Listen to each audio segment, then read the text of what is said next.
What is up, ladies and gentlemen? It is I, D.H. Thorne, with my good friend, the Flesh Priest. You can actually see him now. Hopefully the audio checks out.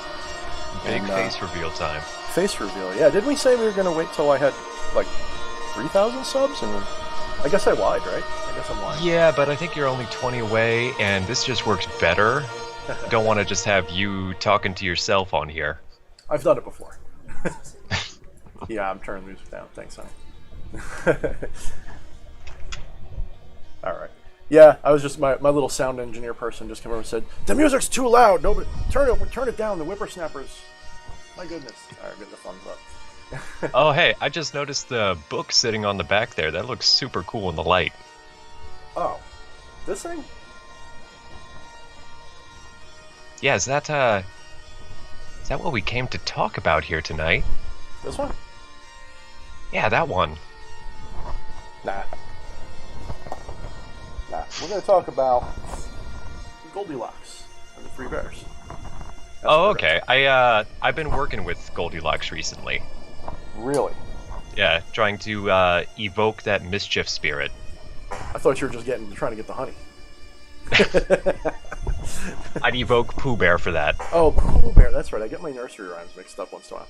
I didn't get the good kinds. My kind, like, people always died in them. They got thrown in like, the poor witch, the poor defenseless witch always gets thrown in the oven. So what the fuck? Yeah, it sounds like you're reading from Grimm's Tales. yeah, I feel like I'm living it sometimes, but yeah, so let's wait till we get some people in here. Looks like we got a few people already, but if you have not already, tell your friends, tell everybody that D.H. Thorne is doing a live cast tonight. We're going to be talking about my new book, which just came out as of today. There is a link in the first comment on this video, and I will be having... Oh, look at that. Magical... people just drop it off there. Yeah, Steroid Maximus just asked, can you make my book order get here any sooner than Monday? That's a Belial thing, dude. Or a Mercury thing. Get Mercury to deliver the message a little quicker. That'd be my advice. But, yeah, I was actually amazed because I knew you were working on it. You were working on it, and it seemed like one day you were telling me like, "Oh yeah, I've still got some to go on the book," and then just like next day, like, "Oh yeah, done." Like sending it into Amazon right now, and it's just like overnight this thing is ready. I didn't even realize until, I mean, just today, like, oh wait, I could purchase it already. Mm-hmm. Like, holy crap, that was fast. It's it's a labor of love. It's not as big as the other ones. We'll talk about it a little bit more in a minute, but it's not as big as some of the other ones I've written, obviously. But it's one of those subjects that I think gets, what's the word? It kind of gets turned into superstition a lot. And I wanted to try to like cut through some of that and just show what I understand from it, and kind of keep out, some of the highly dogmatic stuff. I'm not saying there's no dogma in it, of course. It's kind of impossible not to have something resembling dogma. And there's the music's gone. So let's see, what do we got? We've got, according to this, make me a liar. Let me refresh. Let me see what we got. Right now, I see 28 watching. 28? Okay, it's not bad. Yeah. So we can get started. Most of the people are going to be here now. So you actually talked about that a little bit in the book about how everything you're writing is your own work of personal gnosis based on your experiences, your biases. And I don't think I've given you enough credit before. I like the way that you write, where it's very much, this is my experience, try it. Right. Do what you will, not guaranteeing it's going to work exactly the same way. It's very, I very much like the approach of DIY with it, in a sense. Yeah, and, well, it's one of those things where, how do I say this? It's really easy to get fantastical with these things. It's really easy to write from almost not a fiction author's perspective, but it gets really easy to elaborate and to do stuff like that. But I like to make it so that it's like, hey, if you were buying a book on how to fix your car, I want to give you a book that'll help you with that in that same way. Like I want to be able to give you formulas and ideas to work with, and not just be a whole bunch of story time stuff. Not that I don't, obviously people like the story time part, but that's to me, that's what gets you interested. That's what gets you to want to try the stuff that's in the book. And sometimes those stories are more important. Like in Shadow Nomicon, talking about my life was important to help people understand the more personal nature of what I was talking about. So, you know. Yeah, and you actually do the same approach here too. I've full disclaimer, I have not been able to read the book yet. You sent me one of the edited versions, so I was able to skim through it, pick up some bits and pieces. You actually start off with a little bit of story time. A little bit. Before getting into everything. Yeah, I think I'll go into that in a few minutes. Let me. I just realized I haven't shared this with like anybody. So the people here right now are the true blue, dedicated fans and friends. So let me go to Facebook and just start making a nuisance of myself. Oh, I got told once, like nicely. I got told once, like, you know, whenever you post, it like pops up 6 times for me on Facebook because I'm in half the groups you're in. So I guess it just must mean they're in the right groups. it must be, yeah. Oh, man. I know I'm going to butcher this again. Johann Josef von Engelstadt. Oh, Congrats, brother, DH. Got my order in. Thank you, brother. Thank you. And we'll talk Sunday. I can't wait for hearing about some of the other stuff that we touched on. Like, you know, Johann's a friend of mine, and we do talk once a week. And this guy, he was on the show once before, and he was what do you go by? Oh my goodness, I forget what name you used. Was it Somnus? So it was something cool. But anyway, he was on once, and that was an interesting show because he knows a lot of stuff. He knows a whole lot of stuff. Here we go. And I should be back. My attention should be not divided in a moment. There we go. I have returned. I wonder, is the name he used to go by easier pronounced than that? Because each time I see that pop up, I'm just, oh boy, I hope I get this right. Saramundus, that's what it was, Saramundus. I don't know why, I'm not really good with names. Like, I need to be told, like, how long did it take me to catch on to the different names you've used? Like, actually start using them for you. Like, oh, I'm changing my name, dude. I'm like, okay. You caught on much faster than others. Really? Yeah, I'll give you credit there. All right. I mean, I think it's because I didn't really use your name often. I'm one of those people, I just call people dude and bro and homie and all that kind of stuff. Well, in our case, we kind of had to because we shared a name. Yeah, we do. We shared a first name. It was D squared. Yeah. So it was D cubed for a little while. That was really uncomfortable. There's something about the name Daniel, isn't there? It's one of those names that, like, it can be cool. You know, it's not necessarily the worst thing ever, but a lot of the times, like, especially when someone says Danny, I've never liked Danny. Now, I know some people do, but I don't like Danny. I hate being called Danny. Dane Gates says, don't read this, XP. Oh, not that motherfucker. Dane, fuck you, I do what I want. That's 10 XP for me. All right. I didn't level up, but all right. Thank you, Dane. What's up, Dane? Dane's awesome, too. This is really cool. All right, so let's get started. Let's start talking about it for real. So let's bring it up here.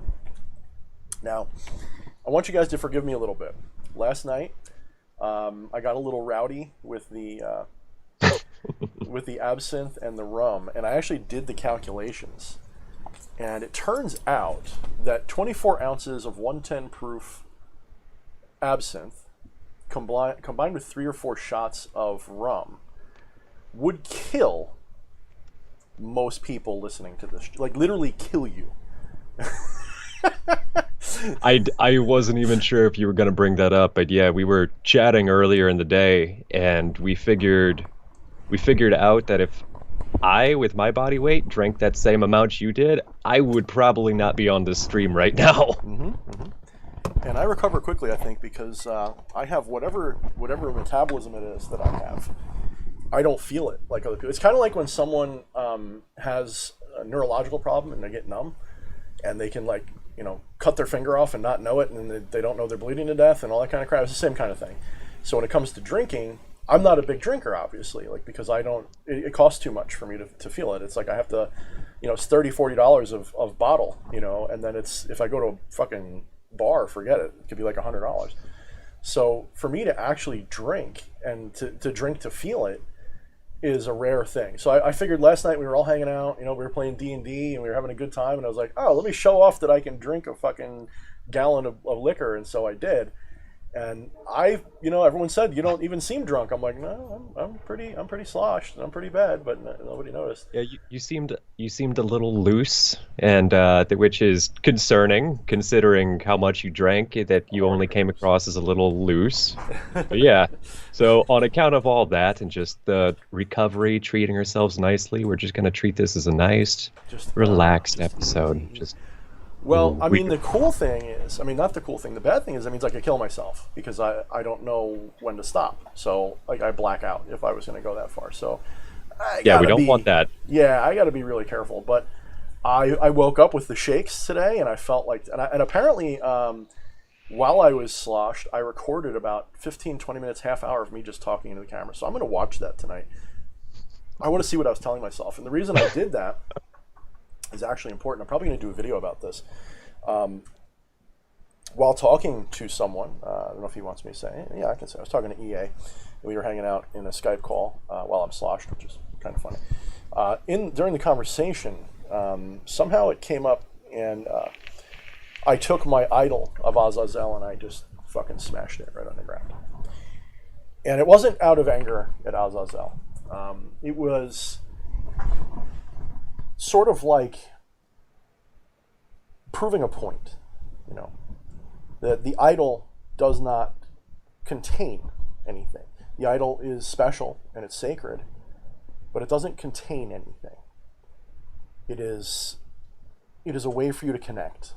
And I was upset because I worked hard on this guy, like you guys can probably see, like I did, like look at the, I did all that, I paid. Oh yeah, I remember you telling me about how much you put into it. Yeah. And it wasn't like a moment of anger. It wasn't like, oh, fuck the world, smash. No, it was nothing like that. I was in total control when I did it. And I felt bad, like my mind went to my wife. My mind went to Azazel, because sometimes Azazel and I, he's very stern, especially with me. And I was like, oh, this is going to piss him off. He's like, no, I'm not pissed off. You kind of did the right thing. I'm like, oh, okay, what do you mean? And I said, should I make another one for you? I'd be fine making another one for you. And he said, no, use the pieces. Just pile them up on your altar when you want to call me, and stare at those broken pieces and know that is. You basically treated me like a scapegoat in a way. You did that in a way, but it was also a way of showing off a little bit how not beholden to us you are, and that's powerful, but it was scary for a minute because I've never done that. I've never taken an idol of one of my spirits that I care about and done that. I've done that to things I don't like, but so yeah. Yeah, I'm curious to see that footage. That might be a Patreon exclusive or something. Like, well, I'm not going to show this to everybody because you might use it to blackmail me. The smashing wasn't recorded, but some point after, my eyes are probably going in different directions, and I'm just blurbling into the phone. So who the hell knows what I said? I can't wait to actually watch it, but I put it off because I wanted to give myself some space so that it's extra weird. All right, guys, so let's talk about this. So this is the book that I wrote. It is the Infernal Vampire Handbook, and my wife wanted a hand in the making of the book, so I used her hand and her teeth, actually, but that's not what her teeth look like. I added some extensions, obviously, in Photoshop. But yeah, this is the book that I wrote. Now, where is my Shadownomicon? Do I have it out here? Yes, I do. I want to show you guys the difference in size for those of you who are interested in it. So Shadownomicon is this guy right here. It's the same size dimensions-wise, 6x9, but it's a bit thinner. So it's about 2/3 as thick. Still pretty thick, honestly. It's about 40,000 words, 45,000, something like that. And this is actually my first experiment with doing bleed on the pages so that you actually have like artwork to the edge. So that was actually kind of fun. Yeah, I meant to tell you about that. That was a really cool touch. Thank you. And something you asked for, I fixed. I put the page numbers in the proper spots. Oh, thank you. Remember how you were like, I'm really glad that you numbered all the pages, but why did you put it towards the spine? I'm Yeah, like, on the why did I put it inside. towards the spine? That made it so hard because I'm flipping through the table of contents. I'm like, okay, I'm interested in reading this right now. Like, skip through it. Where the hell is page 67? Yeah, Like, yeah. Dan, you're making it hard on me. On my upcoming revisions. So now that this book is done, I still have more things I want to write, but I'm going to probably put new books on the back burner and focus on reformatting and making second editions of what I've already got out, like cleaning up. I get a lot of comments about my grammar and spelling. They say it's not as bad as like maybe Ford, but it's pretty bad. And so I'm gonna, with a more fine tooth comb, I'm gonna clean up Maelstrom and Shadownomicon. I'll probably be looking into doing a hardcover release through Lulu at some point for both of them, but I'll probably be doing second editions soon. So that should be good news for everybody. So now that I got these three out. But yeah, there's a lot of things, I'm obviously a newbie at this. This is my third book. I've never done any of this before. In fact, if you guys knew me in elementary school, you'd laugh because I couldn't spell for shit. I had a big vocabulary, but I couldn't spell for shit. Without a word processor, you couldn't read a thing I write, even to this day. I absolutely need Grammarly and Word and everything else. They just all got to come together, and it's like taking a child's chicken scratch and somehow turning it into whatever grade of writing you consider mine to be. So, whether it's good or not, I think is subjective, of course. But so I think we got another super from L, my brother L. What's he saying? L the Alchemist asks, "What's your D&D character?" All of them. What's yours? Yeah, right now specifically, you are the all. You are the world. You are everyone. I'm so fucking self-centered. Yeah. I usually play that DM, don't I? Not always, but I usually do. DMs make the worst players. They make the absolute worst players. I'm sure you know that now because I played with you once as a player. We make the worst fucking players because we just go, that's cool. I want a DM now. It's like the weirdest feeling. I look at it differently because, and in case you were asking me, I'm playing a robot. I'm playing a robot that has no memory of his past self. He is not playing the Flesh Priest. No, I see, and this might make a good segue. So feel free. I see DMing and then going as a player. Mm-hmm. Of when I'm DMing, I get to a certain point where I just really want the experience of being a character and not having to worry about everything. But then the moment I'm playing again in somebody's world, I just, this is giving me ideas. I want to do this. It's I need to have food provided for me, but then I need to, I'm going to go make a meal myself and provide to others. Yeah. I think being a DM, I get the most satisfaction because I can still play. And I love, in a vampiric way, the feeding off of you guys that I do when I'm watching your reactions to what happens. When you go, oh shit, plot hook, and I love that feeling. Like when we were playing the Festering Colossus and you guys figured out that you were the ones who fucking did it. Oh, I love that story. That was such a great story. There was a couple of good plot hooks in there, plot twists in there that were pretty cool. I also enjoy the seat of the pants nature of twisting the story to fit what you guys want to do, but where I want you to go, and it's a hoot, man. It's a lot of fun. So let's see. Oh, Dice asks a very good question. That's a very good question. I don't know if it'll be my next book, but one of my next books will include at least what I've got so far because it's a lifelong process. I'm really eager to do it, but I still have to complete the journey through the Infernal Realms that I started. I've only been to several of the realms that they wanted to show me. It is an undertaking. So the book we're talking about right now, there's going to be a book I'm doing that is sort of an allegory like Dante's Inferno, but this one's going to be through the eyes of moi instead of Dante. I don't expect myself to do as good an allegory as Dante, of course, but it will be inspired by vision and astral trance journeys I've done with specifically Balaam and Amdusias. Yeah, so that's what that's going to be. But yeah, we started talking about role-playing. It's actually quite fitting when we're talking Actually, about... before you go with that, Yeah. for those of you not paying attention in chat, the question was, will your next book include the anchor technique to be used after death? True. Yeah, thank you, Oh. dude. 'Cause Please mind me while I remove my cow. I like dead cow. I like wearing dead cow. I like eating dead cow.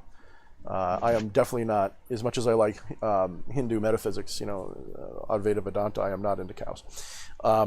They're cute, though, don't get me wrong. So it's interesting that we keep, coming to the role-playing, because role-playing does play a factor in magic. And although I don't specifically make a chapter about role-playing in this book, a lot of what we experience in the, we'll say, subculture of vampirism, in the metaphysical, other-kin perspective of vampirism, is inspired by and inspires the role-play, the fantasy, the artwork, everything that we do. And one thing I'd like to say, before you even dip into this book, something you have to understand is this. Vampirism is not, I don't think most of you need to hear this, but some of you do. Vampirism is not, a bunch of Victorian era people running around, or modern people dressed up in, Elizabethan clothing or something. It's not that. That is a thing that has been adopted by people so that they can differentiate themselves a little bit.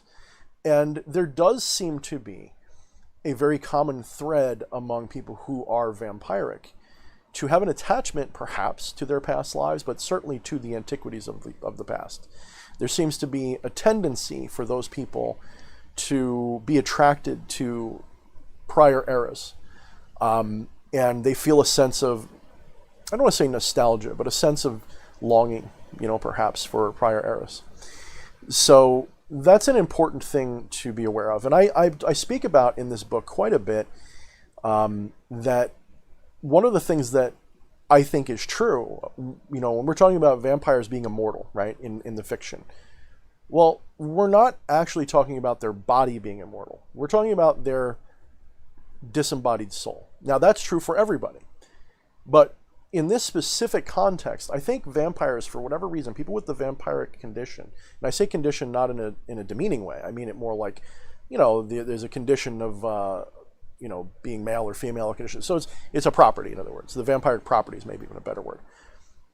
People who have that, for whatever reason, I do believe that they tend or trend to have a better connection to maybe the Akashic record, a better connection to, when we say past lives, that's a misnomer, but it's the way most people understand the term.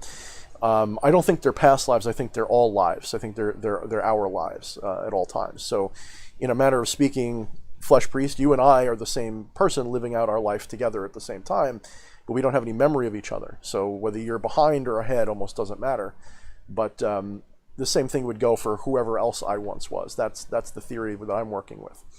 But we are only aware of one at a time, or the ones that we're allowed to remember. Sometimes we pick up on little memories of things. So, oops, I just saw you just decided to transform on my screen. Let me fix you. I'm much smaller than you now. Yeah, you shrunk. I don't know why. You got you've also got that voice. It the small voice. No, you don't have this. You have the yes, the I ASMR. don't know what you're talking about. Oh, this voice. Yeah, we all have that one. All right, so it is a little shorter. It's a little bit on the shorter side because I wanted it to be get to the point. I didn't want to go all over the place with the culture and all of this stuff. There's people who do a lot better work on that.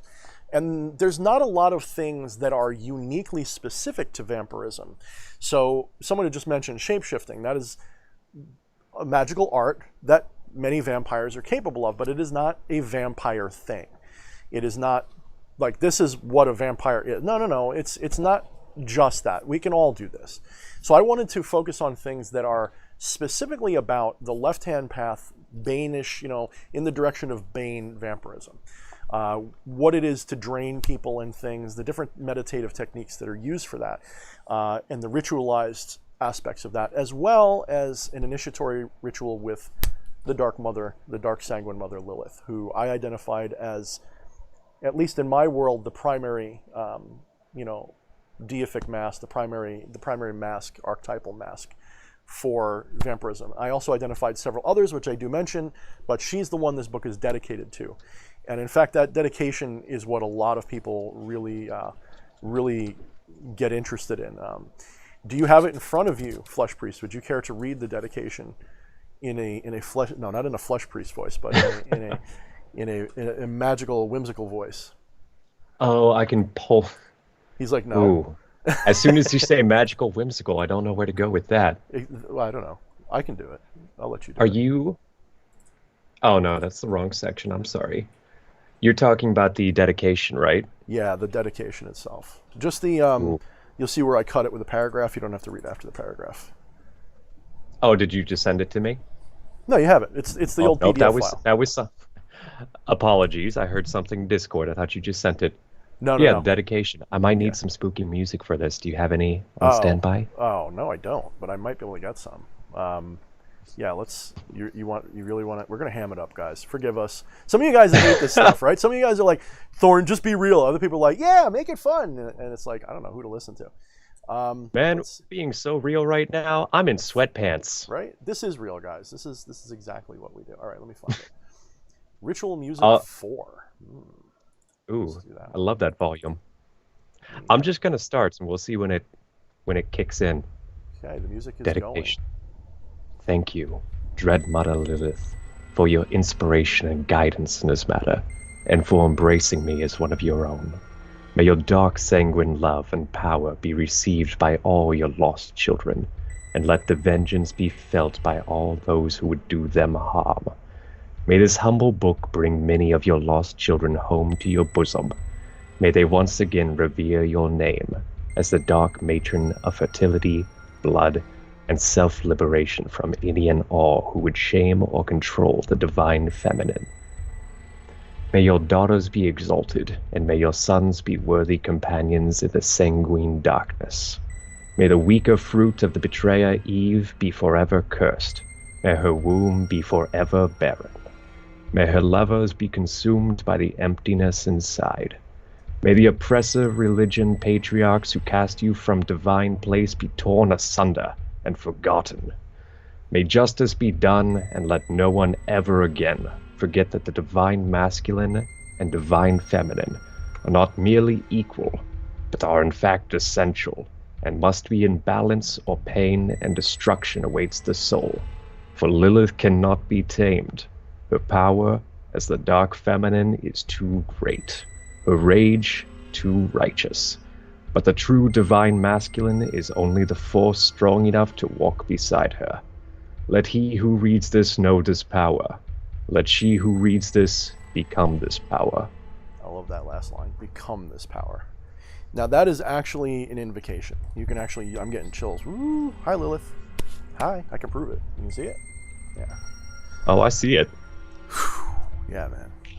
Become this power. So any of you here who are female or identify with your female side, live that last line. Become that power. Become that power. Truly respect and become it. And Lilith is, to me, my favorite feminine entity. And that dedication, you can use that.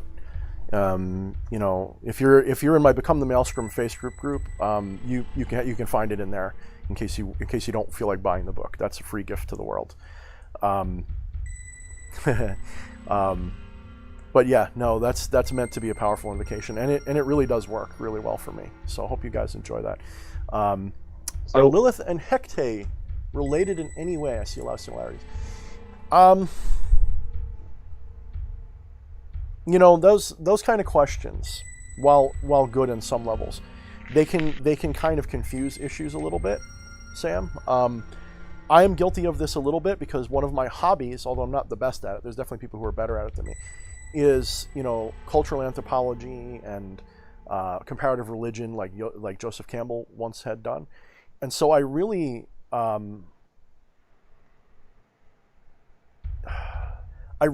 have to resist the urge sometimes to try to tell you who and what a spirit is, because that's wrong.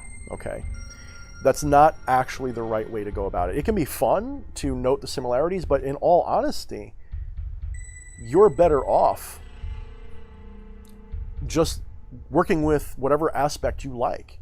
So if you personally see Lilith and Hecate, or Lilith and Kali, or Lilith and some other divine dark feminine are somehow united together, then by all means, work with that in your own way. But personally for me, I try to pick the one that resonates best with me.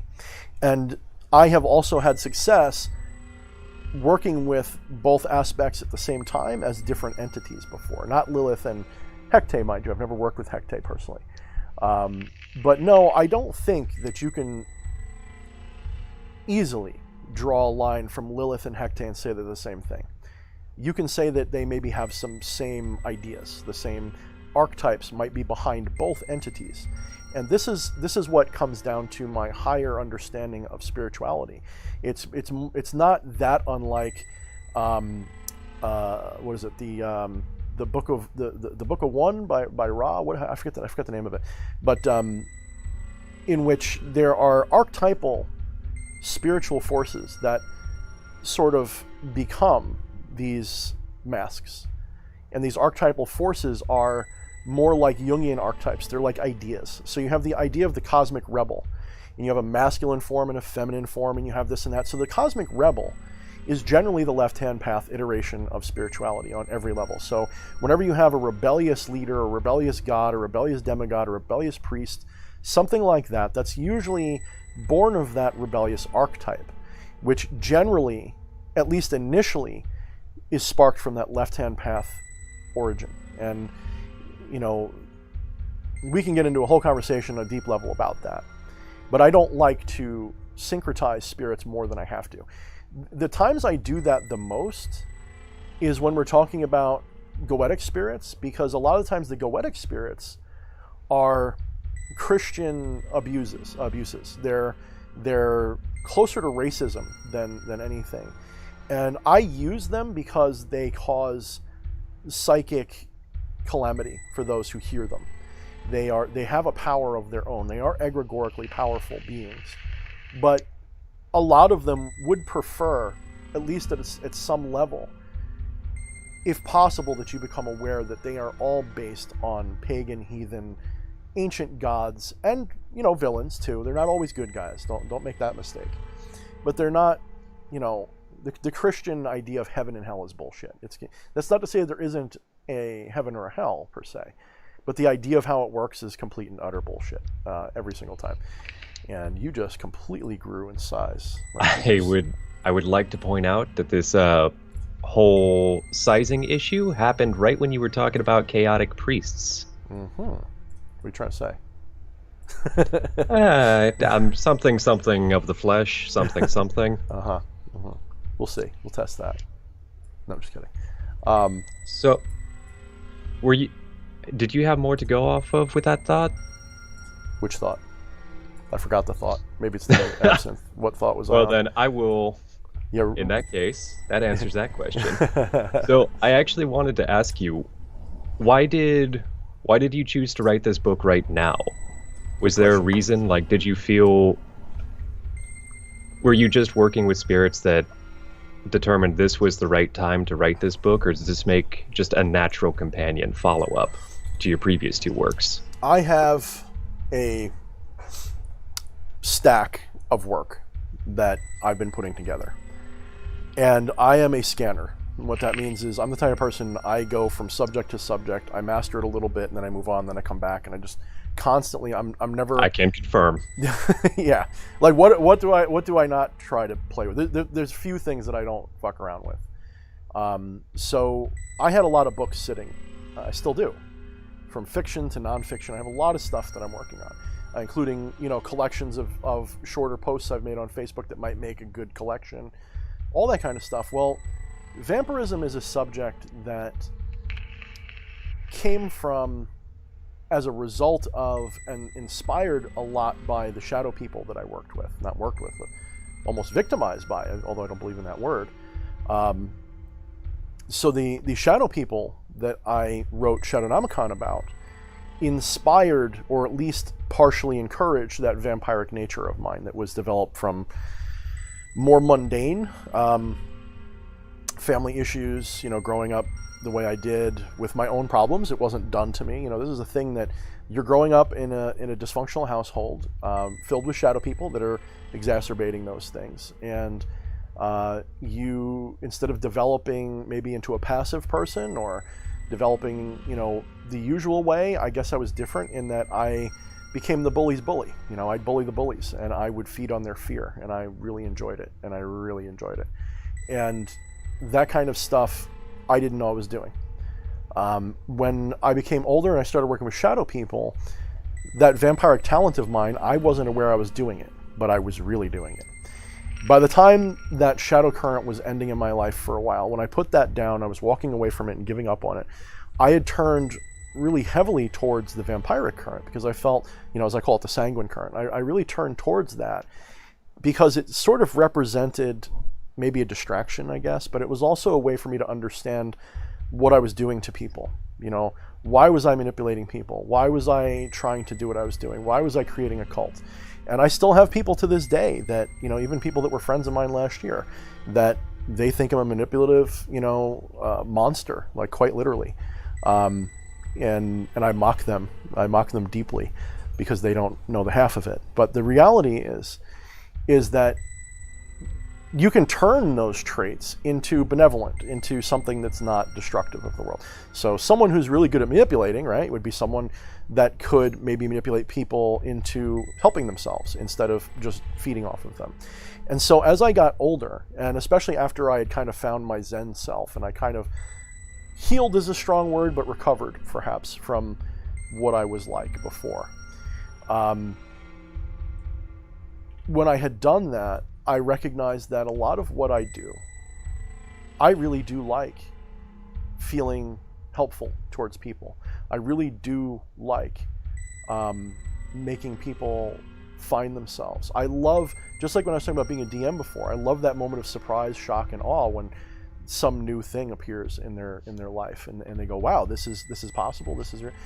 And the way I see these things is I like to inspire people more than anything. I love inspiring people. I love when I give somebody, like, look, here's what I can do, here's what I did with these tools, here, you try them out and show me what you did. What have you accomplished because of, not what I did, but what have you accomplished because somehow you saw what I did and you said, hey, I can do that better, or I can do that too. That approach is pretty obvious in your books. Thank you. Because I don't want, that's why, like, even when I'm tossing around the idea of an order, I don't like it because I don't want to be the head of something that controls everybody.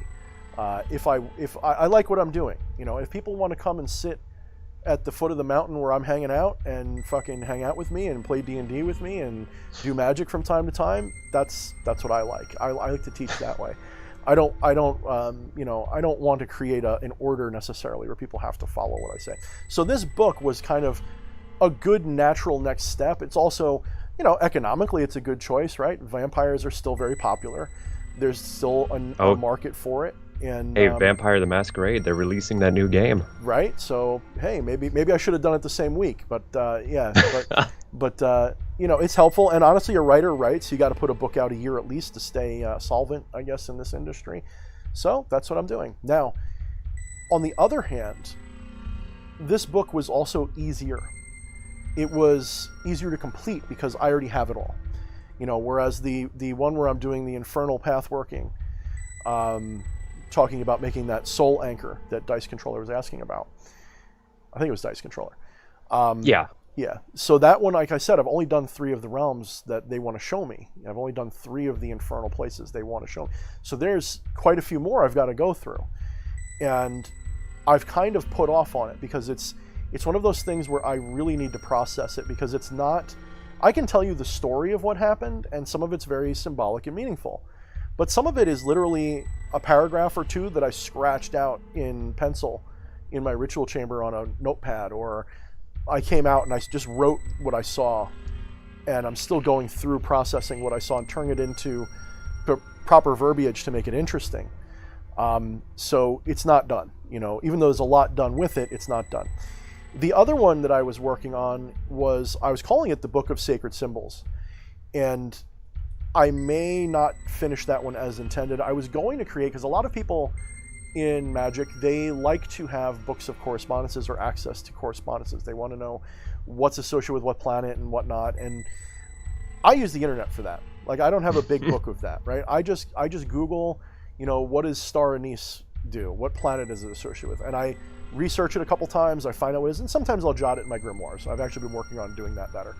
But I like to be more fluid with it and more intuitive. So writing it down kind of hard codes it, and I like to keep it more fluid. Where, you know what, it smells like this, so that's what it means to me this week. And that, because intuition is the most important. Correct. So it's either superstition or intuition. I prefer intuition over the two.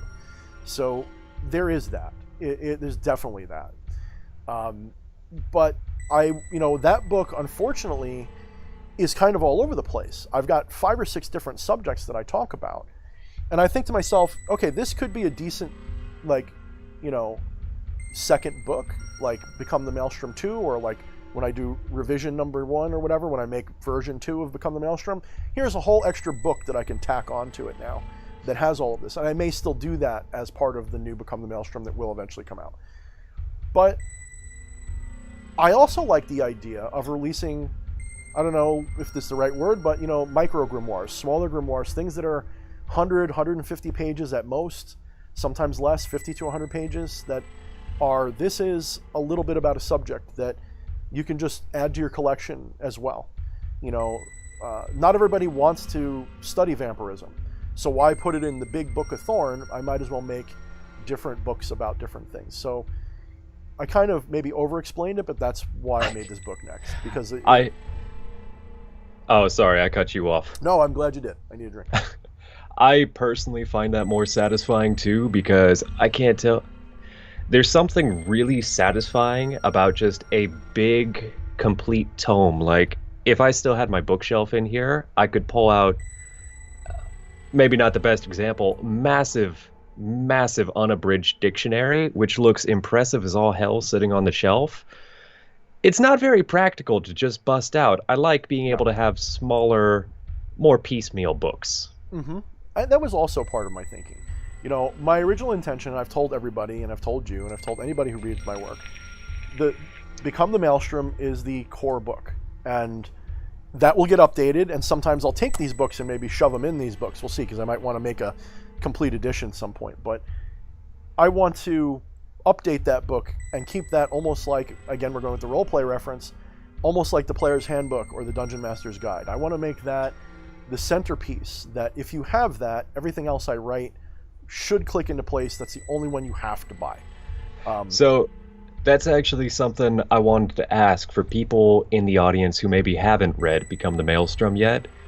Is the Vampiric Handbook something that, without reading anything else, they could just pick up and get what they need to out of it? Because when I was reading through it, I did notice you referenced a lot back to the Trinity of Self and other things that you've established in Become the Maelstrom. So do you think they could just pick this up, or? Yes, you can. But I think it will help to understand what's in Become the Maelstrom. It's kind of like it's kind of like playing the second game in a series where they give you a recap and it's good enough. But if you really want to get into it, you should probably get both. You really should probably get both.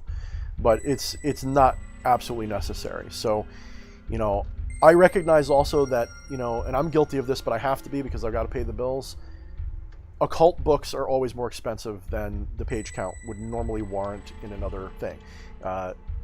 Become the Maelstrom is novel length. It's 160-ish thousand words. I think it's a little bit more than 160. So that's basically a fiction novel in length, in word count. But unlike a fiction novel in words, which is just a story. I shouldn't say just a story, but it's a story. This is instructional, and I always feel like instructional things have to be more. So some of you guys, when you're reading this, you go, "Wow, why is it $30? Why is it $35? Why is it $20? Why is it $17? Why is it $15 instead of $6?" And for you guys, there's always the Kindle edition. And I hate the Kindle editions. I think they're ugly, but I know how convenient they are for you guys, and so I do my best to make them practical on Kindle. But I lay them out for books. I make them so that they're book-oriented, print-oriented. And I love books in my hand more than, I like reading short articles. Like, I love blog posts. I love that kind of stuff. But I like holding a book. Just love it. What's up, Behemoth X, brother? I see you this time. I didn't see you last time. Thank you, brother, for the congratulations. Thank you. I should send him one of those. 'Cause I sent him one of my original ones. He enjoyed that one. I'll have to give him another one. Out of curiosity, is the music still playing? I think I noticed somebody in. Okay. Is it annoying? I can turn it off. I think I saw somebody saying it was a little bit too loud in I'll chat. turn it off. I forgot I had it going. I don't even. I forgot too. Guys, I'm I glad somebody apologize. said something about that. Yeah, music is we're learning where to put music, when to keep it, when to put it away, and it's kind of like a cool, it's cool to do, but it's not cool to live on. It's like icing on the cake. If you don't eat nothing but icing, it sucks. Yeah. And going back to what you said about the price, I realized I'm coming at this from a biased source because you're my buddy and everything. But I mean, this one I'm looking at it right now. It's $8 for Kindle and it's $16 for paperback. I don't find that unreasonable at all for the word count. I mean, you told me we were talking about it. I think it was Tuesday night or something like that when you sent me the PDF. Yeah. Like, oh yeah, you should be able to read up on it before the live stream. And I was looking through it like, no. I don't know how fast you read, but I'm going to need some time with this. Thank you, Lawrence. Lawrence is an awesome dude. Lawrence was one of my first friends on this path who came along with support and good advice, always good advice. And he just pointed out that it's really not that weird. Actually, my books are pretty affordable compared to a lot of other people. I don't like to talk about other people's work because I don't feel it's fair, especially when they're not here to justify what they do. And sometimes I get it wrong, So, but I think that, you've got to pay what you're willing to pay for what you're getting. And I believe that stuff like this, especially because I want the Trinity of Self in particular, I want that system of magic. I want that to spread. And the only way that spreads is if I make it accessible. If I make it hard to get, it doesn't spread. And, let me be honest with you guys, the more you're using my magical system, the stronger it gets for me too. It becomes an egregoric meme, so to speak. It becomes a thing in the astral. Now, it is based on a metaphysical truth, but by itself, it becomes more powerful when more of you are interested in it. And that benefits all of us. It makes my magic stronger because I created it. And it makes your magic stronger the more people are using it because it's becoming a well-worn track, if you will, through the astral forest of space, time, and magic and all that kind of cool shit. So definitely important. Let's see here. So we have any interesting questions yet or anything else you want me to bring up? I know you said you wanted me to read part of the book. And I think you already read a good part of it. I don't know if we should go there or if we should go to some questions first.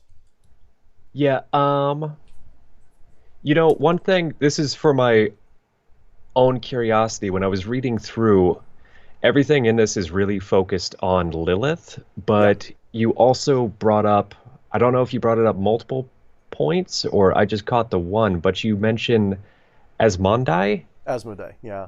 Ashmadeva, Ashima. So this is a spirit that comes from, the Zoroastrian tradition, worked its way into Christian demonolatry and demonology. And this spirit, is sometimes said to be Samael, or the son of Lilith and Samael. There's some kind of weird.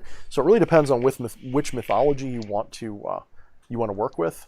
And I know some people like to say Samael is Zamiel is the preferred way of saying it. So there's a lot of different, overlaps and different traditions that will identify that spirit in different ways. However, one of the things it is known for is, to a degree, vampirism. Some of the same things Lilith is known for. So Lilith, if you go into the Sumerian work that she's originating in, so she is the Sumerians didn't have good gods and evil gods. They just had gods, okay? And they sometimes did good things. They sometimes did bad things. Just like the Greeks and the Romans, just like, the Norse pantheon and all that. So Lilitu, or, one of the many different names that this spirit was given, matched very closely, not everything, but very closely what a lot of Semitic, Jewish traditions say about Lilith, with minus the, Garden of Eden first wife thing. I think that wasn't in there, but maybe it was. Maybe there's just a bit of cuneiform we haven't found. But she was known for being a predatory spirit that would feed upon children, feed upon their blood. She would essentially, supposedly, rape men giving them their nighttime emission, and using that seed to spawn her children, the Lilim. And some of that is valid. Some of that is a very valid thing. So she is certainly aligned with that sexual vampire current, but so is Asmodee. So Asmodee is a lustful.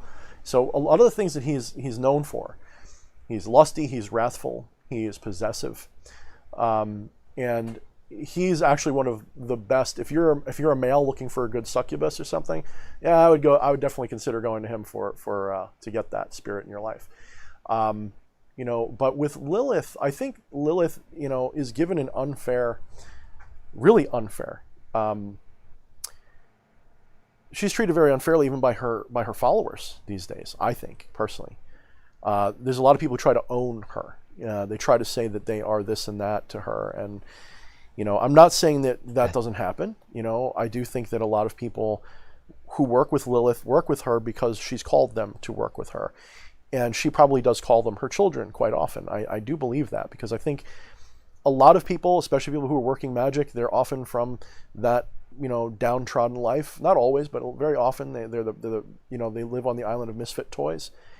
And Lilith's children are very often that kind of people. They're very often people who have had a hard childhood or a hard upbringing, and they didn't have maybe the nurturing they should have had. And Lilith, I've identified it kind of like this. She reminds me of like a spider or a crocodile who will guard her children jealously when they're in the egg, but once hatched, they're fair game. And she does this not because she wants to destroy you or eat you, but it is part of the process of liberation and empowering. If you can go through a meat grinder and survive, then what are you? You're way more powerful in the Nietzschean sense, right? So I think Lilith is often like that for people. She is not what I'd call a sweetheart, right? It doesn't mean she can't be sweet to you. It just means she's not looking at the world like, oh, look, oh, love and light. No. She is definitely a dark mother. And I don't want to put her in a box that way, but that's like her own words, you are my beloved child, and I was hard on you because you had to grow. Things like that comes out of her mouth. And if you are meant to be one of hers, this book will help you, because this is definitely in the current that she's in. So I think we had a super chat. I see it floating up on my screen now suddenly. Yeah, we do. It's from, I'm going to mispronounce this too. Tonic. Yeah, there we go. Thank you. Oh, close Does enough. this book have a more universal use things in it, not just stuff specifically for the sanguine current? No and yes. So I can tell you a few things in it that maybe would apply. So it is a little shorter. I don't have dozens of rituals in here. I've got just a few. You can use the initiation with Lilith. You can convert that to just be an initiation with her and not necessarily take it in the vampiric direction. So I put two versions of the pact in there. I put the pact of the sorcerer and the pact of the vampire. You can pick which one you want. The pact of the vampire, if you go through with that one, you are setting yourself up in a good and bad way. You're setting yourself up to be an offering to Lilith and her children rather frequently. So she and her children become kind of like the head vampire in your story. And they will not always, they're not going to just destroy you. It's not like that. They will use you as a regular donor, and your energy levels may get weird, and you will almost certainly be required to practice vampirism to compensate for the drain that's going to be. But it's an offering, and in so doing, she will promote your interests, shall we say, in the vampiric current. Now, you don't have to take that pact. You can make it the pact of the sorcerer, which is much more like what you'd normally do if I hate when people say, could you turn me into a vampire? Well, here you fucking go. Turn yourself into a vampire. Ask Lilith to do it for you. But yeah, I mean, that is one way. But the pact of the sorcerer is more like what a person would normally do. But it will be, what's the word I'm looking for? It will be definitely in the direction of the sanguine current. It will be in that direction of using draining magic. So everything in here, you don't have to be a vampire to use. That was part of the other intention, was how do I express to people that everything so-called vampires do is something most people already do also. It's just that vampires kind of have to, or they have to do it more, right? So they have to kind of intentionally do it to be healthy. Let me round the bases, and I'm going to come back to that thought because that's an important one. So in this book, there's going to be rituals for draining people, for connecting to their energy. There's also going to be a ritual for if there is a vampiric person in your life. Usually you can identify them very easily by checking the degree of narcissism they have and how much they drain you, how toxic they are. When you encounter a person like that, you can use this baneful curse that I put. It's like a protective, binding ritual on virtually anybody, but it works really good on vampires because it uses the symbolism of staking a vampire out, like you would in a Hollywood movie where they, drive a stake through their chest. Well, we're going to be driving a stake through the chakra that they're attacking you with. So it's a pretty good ritual. I'm pretty proud of that one, and it's one I've used a few times in different versions when I was younger, and I perfected it. I think in this, I think it's a really good version of it. And you can, of course, turn it into your own needs. You can, just kind of intuitively shift it to work for you. But I think you'll like that stuff. But the feeding rituals as well, that applies. It's good practice for people who are trying to get better at energy work because you do have to. I do teach you some very fundamental things about connecting to other people's energy bodies that may or may not be in other styles of magic or spirituality. One of the things that I never see anybody mention is the breathing. And breathing is so important to me because I do have not a big background, but a little background in Qigong because of my martial arts experience. Just a teeny one. So breathing is important to me. And when you are trying to match your energy to a target to feed from them, you can just visualize all this stuff going on and you can get this and that, or you can touch them, or you can drink their blood, whatever. But if you can really connect with them as an organism, as a spiritual organism, and when they breathe out, you're breathing in, and when you're breathing out, they're breathing in, when you can match but mirror their energy, you can use that to connect and then draw into yourself, or in fact give energy to them. And in fact, one of the things that I discuss a lot is that vampirism does not have to be parasitic. It can be quite symbiotic instead. Usually, kind of like there's a joke, with people like me where we say there's not a lot of vampires after 40. It's like suddenly everybody gets cured, right? Like all these people who are grown up in their 20s, I'm an immortal vampire. Look at my fangs. Well, okay, it's a phase. It's 99% of the time it's a phase. It doesn't mean they're not really a vampire. It just means that part's a phase. So what changes? Well, some people mature, and sometimes they heal. Maybe that's the wrong word, but sometimes they change their energy body so they no longer need to feed upon people. But other times, what's actually happening is they've found less predatory and parasitic ways to do what they do. And I say this because all of us, vampires and non-vampires alike, no one is just like a battery where energy goes in and stays there. That's not how your energy body works at all. You are more like a circuit through which energy flows. And if you are not exchanging energy with your environment and the people around you, you're not alive. You're wood. You're dead wood. You're a rock.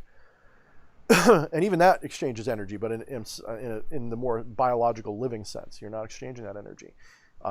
We see this. This is why respiration, air, breathing, air is chi. That is the life, right? That is the breath. Prana is part of that as well. So all of these energetic elements of our spiritual body almost always have to do with the breath and the air. And this is the thing that is lost, I guess, on a lot of people. They think that magic is bibbidi-bobbidi-boo, stand over your altar and squint your eyes real hard and stuff happens. You have to connect your energy to everything.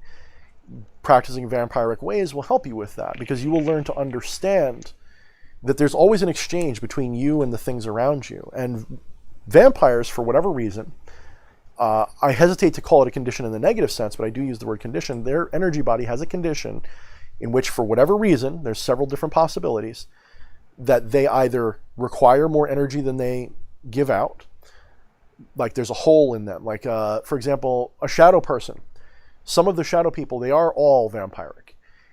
When shadow people are deeply, deeply embedded in you, and they're in your life, and they're draining you constantly of this emotional energy and this kind of stuff, what ends up happening is you become a vampire to other people because it's kind of like they become your head vampire, like in the fiction. So that kind of thing can happen mundane. It can happen spiritually. You can have a friend who's like that to you, and their constant, harassment of you can damage your energy body. You can have a traumatic experience. There could simply be an imbalance in your energy body somewhere. You are just simply like this for whatever reason, and you require more energy and attention and awareness from other people. You just do. And we all know. I would challenge every single person watching this or watching this later to be that one guy who says, I've never seen a narcissistic, toxic person in my life that made me feel like shit. Everybody has that experience, every single one of you. And I'm here to tell you right now, every single one of those people was vampirizing you, whether you knew it or not. And they don't usually know it. Most of the time, they do not. So that's that. I mean, that is the best way I can put it, right? If you don't know one of those people, you are truly a unicorn. Yeah, a purple unicorn, no less. You're very rare. The rarest of all breeds. Yes, the purple with white hair. Yeah, I was thinking about that because one of the things I was going to ask you is just, I mean, you brought up early on about how you didn't realize that you were doing this, and you kind of identified it later on. You started changing the methods more. I think you used the word healing earlier with it, but I was trying to think of like who could use this book, like who would this apply to? But I've already had several people tell me I didn't know I have vampiric tendencies, or I am a vampire, or I've already had 2 or 3 people that bought this message me today after buying it and reading it all because they read fast. I had no idea. I've been doing this my whole life. I'm looking for people in vulnerable states, and I go to help them, and in the act of helping them, I'm drinking that negativity out of them because that's what I need, because I grew up in an abusive relationship. I need this negative influx somewhere, and then the act of helping them makes me feel great. I'm actually feeding off them. Now, this is why, and this is something Father Sebastian, I think Michael Ford got right in their version of a book like this. They're very right that vampires make exquisitely good healers because they're usually very good at energy work. They're usually very good, especially for psychological healing, very good at it. And they have a very high tendency, but that it comes with the other end of the spectrum is they're also some of the most toxic people when they're not integrated, when they're not properly integrated and matured. Vampires are really the good guy, right? And it's only recently in our fiction that vampires become the good guy. There's a reason for that. Vampires are, especially the ones that are not self-aware, they don't know what they are. They're horrible people. Generally speaking, they're just dangerous. Yeah, they're dangerous, and they suck to be around, quite literally. And I do cover a lot more than just psychic vampirism. That's an easier subject because I think that's the more magical side of it. This does also talk about blood vampirism, which is the sanguinarian vampires, which is actually more of a, in my experience, for doing this for so long, blood is just a better conduit for energy necessarily than thin air between us. It's a sympathetic material, like getting someone's hair or something. But when it's living blood, it's like soldering, or it's like a jumper cable between 2 batteries. It creates a much better connection between you and the other person when there's blood. Whether you mingle your blood together or just ingest it, whatever, you are connecting to that person's energy body much more directly. The blood itself, it has a little energy in it, of course. It's living matter, but when people say, oh, the life is in the blood, well, yes and no. You're not actually trying to get it. You don't need gobs and mouthfuls of blood to get the connection you need to feed off of people. I've never, in the many years that I've been in this current from the late 90s, ever seen people require mouthfuls of blood to do anything. In fact, anyone I've ever seen attempt it, getting it from, you go to like a butcher and you get blood, which isn't even blood, it's myoglobin half the time. People who get that stuff try to drink it. It usually makes them nauseous because your body cannot process it. It will pass right through you. It does not get digested, so you'll either throw it up or whatever. It almost always causes nausea in large amounts. So no, you're not like in the horror movies you're not drinking gallons of blood out of people. It is literally prick your finger, lick that, you're good. And that's usually what it does. So the blood is not too unlike that crushed skull behind you. It's not strictly necessary. It's not strictly necessary. And This is why so much of this book, while I talk about the sanguinarian side, I couch the sanguinarian side as a shade of what we do, as just one option. It is a very direct way to feed, especially if you're capable of doing it. It is exquisitely intimate, and it is a thing that is best done between lovers and good friends. It's not a thing that you want to just go around biting people. That's ridiculous. But it also sheds light on the fact that some people, more than just a blood fetish or something, it's not just like, ooh, this gets me hot.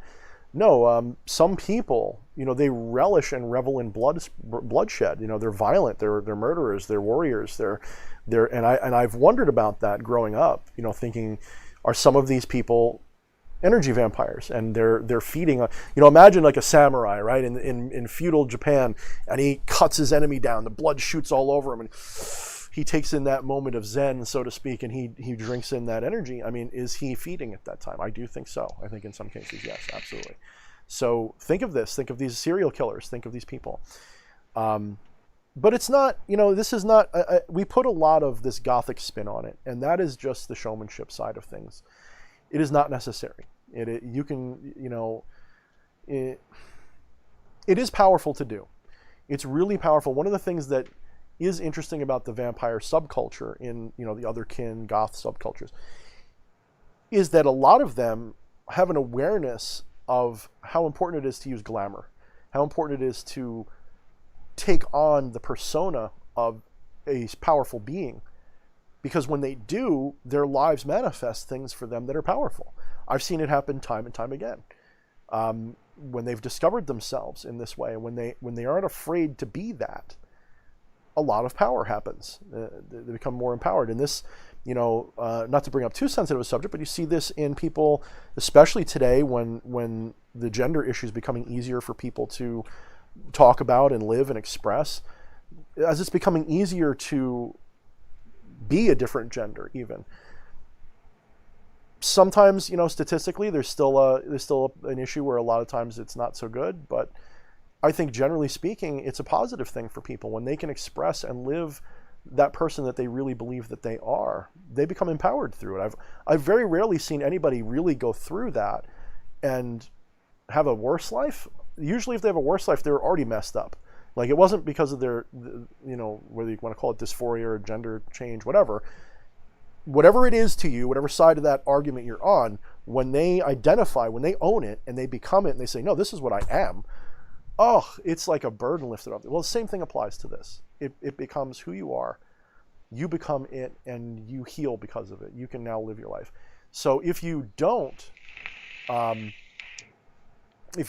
identify this part of yourself, there's a chance it will become toxic and destroy you over time.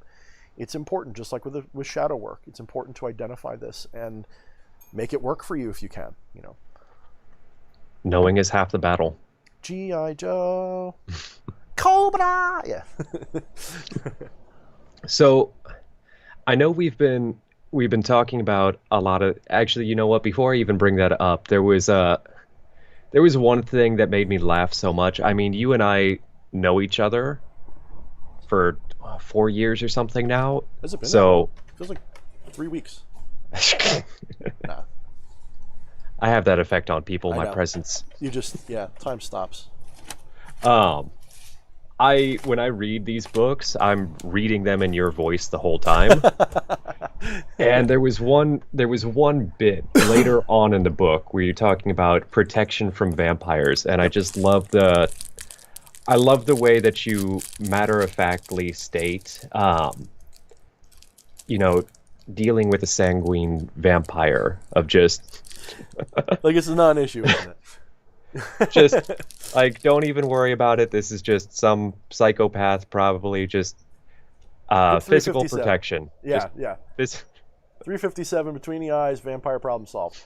But that's. I mean, what else should I say? I mean, in all honesty, do you have to worry about someone sneaking in your house and drinking your blood? Of course not. I mean, come on. I mean, I guess you do, but it's the same. The remedy is exactly the same as you would use on any other psychopath in your that's trying to do you harm, right? So. And if you are worried about it, take the DH Thorne approach. Just buy a bunch of swords. Learn how to use them. Keep them every room of the house. Every room. Stabs, swords, knives, athames make great Imagine the look on their face when when they realize that they're being sacrificed with your athame. Oh, you think this is defend my house? No, you're going on the altar, baby. Stab. Yeah, no, that's We're going Conan in this bit. But so for anybody who's still on the fence out there on whether they want to pick this up or not, don't do it. We've been talking a lot about the contents of the book, but do you want to give them like an overview of the table of contents, that type of thing? Sure. Just like what you talk about in here. Okay, that's a good idea, actually. So let me find that. It should be like almost the first page, right? That's why it should be easy to find. Well, Yeah. I'm kind of dumb. Well, luckily now you have the numbers on the outside. You can find those pages. I know, it's so much easier. So hopefully you guys, I have it also on Become the Maelstrom, the Facebook group. There's a picture of the cover and the table of contents. So. We have a question from the Angry Finger. What is best in life? Crush all enemies, see them driven before you, and hear the lamentations of their women. Of course, what else would it be? That Angry Finger, great timing. Thank you. I'm not sure because I'm seeing this on a small screen. I don't know how clearly that showed up on video, but for those of you who couldn't make it out, I'll read some of the... Hold on, let me put my porn down. If I get my porn off my screen, I can... hold on. Should I do the same? Yeah, probably. It's probably distracting. Was that, a Smurf? Let's see. Yeah, let's do it like this. Don't sell me out like that. Okay, so this is what I'll do because I'm using OBS and OBS gives me certain cool features. All right, no porn, nothing like that. Good. Boop. Okay, so this is actually from the Become the Maelstrom Facebook group. So this is the list of everything. So Enter the Vampire is the opening story.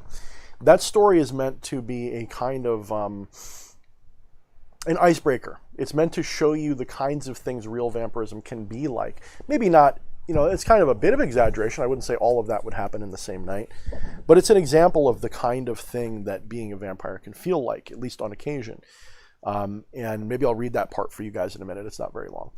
And then I give you the overview of what vampirism is, what it's about, the different features of things that you need to understand it as a spiritual concept, as a metaphysical concept. Because a lot of the time, what do most authors and what most people are interested in vampirism do? They talk about it either from a really dogmatic, superstitious perspective, or they go off in the weeds with some kind of fake science or something that's, it's a virus that's been passed down since ancient Egypt because of Nibiru landed and a whole bunch of elves came out. So they get this kind of stuff in their head. I wanted to tackle this from the energy worker's perspective. What is it actually in the metaphysical sense? Because in the as below, as above, dichotomy of spirituality and esoteric arts, we understand that if there is a condition, it's going to be simultaneously occurring on both sides of your existence. So I want to talk about that. I want to show how this, can have a physical cause, but it can also cause physical things in you, perhaps, but nothing specific. So in other words, you're not going to be able to say, oh, people with a mole on their left cheek are vampires. It's not going to be like that, but you will notice differences. People who are especially awakened vampires, they walk through life differently. They like to be the centers of attention even when they're not. Even when they're by themselves in the corner of a room, somehow they're unavoidable. Somehow they're ominous and sinister, and you notice them. They're often very, charming and interesting and this and that, and they're larger than life in a lot of cases, and it happens a lot.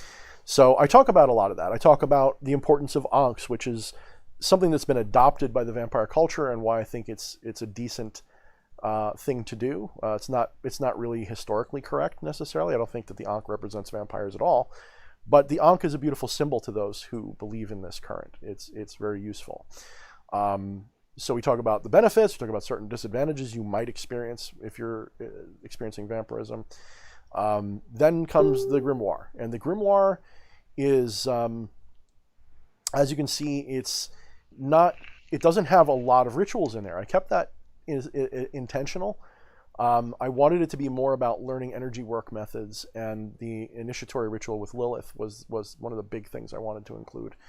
And the bonus content's pretty cool. That's actually something some of you will probably be like, oh yeah, I already got stuff like that. It's but for a lot of you who are newer at this stuff, it's learning how to make, you know, an oleum, a ritual oil, something you can use to anoint candles, and depending upon what you make it out of, you can wear it potentially as a you know, sort of like a perfuming agent as well. It's got some mild aphrodisiacal qualities because it uses Damiana, and it's of course dedicated to Lilith, so you can of course turn it into a spiritual aphrodisiac. And I've at least had it confirmed with one person that it seems to work pretty good, right, Camilla? Yeah, so hopefully that's good for you guys. Let me turn the porn off. All right, cool. Yeah, the ding was actually someone messaged me on Facebook, and I have been sort of distant on Facebook lately because now it's getting a little difficult to follow everybody. You know, people send me, like, I get like a dozen messages in a day sometimes. Excuse me, not in a day. Sometimes every time I turn it on, there's a dozen new messages, and I just don't have the time to respond to everybody. So I've been sort of distancing myself a little bit from social media. I just use it to get my stuff out, and then when I'm feeling social, I'll start replying to people and being, you know, interested in stuff. So, hey, bring your lovely face back in here. No. Okay. I want you guys to see my stream backdrop so you guys can see what I have to do. All right. This is interesting. It's all behind the scenes. Yeah, that's behind the scenes right there. You guys get to see what I see when we're talking. So. And you brought up Camilla. Just want to say thank you for being our rock in the background. You help so much. Yeah, she helps. She's helping mod, and she's helping all this stuff. And she was the hand on the cover of the book. Mm-hmm. She had a literal hand in helping me make this book. A hand. That is her hand. I didn't even make the connection until EA brought it up last night, and I facepalmed so hard that I think I gave myself a concussion. That there's a hand on the handbook, and she had a hand in making it. It was like you set up a dad joke. I did. It was a bad dad joke. It really was. One thing I'll say is that little stripe across the cover won't be there when you buy it, because this is the author copy. Not even the author copy, it's the test print. So this actually is going to be a little different than the one you guys get. There's actually a couple things I had to fix before I sent it out. Hopefully this print version's as good. I trusted the process to say I didn't change anything but some text. So it should be fine, but hopefully I don't have a recall from the first printing, because there is a chance, a very slim chance, I think, that something might be out of alignment because I didn't get a second test print. But I said, I just changed some text halfway through and I reformatted, so it should be fine. But yeah, remember getting that message, just, Amazon. Okay, no, it's fixed. Yeah, it's fixed, but it was a headache. It was a headache for a minute. So let's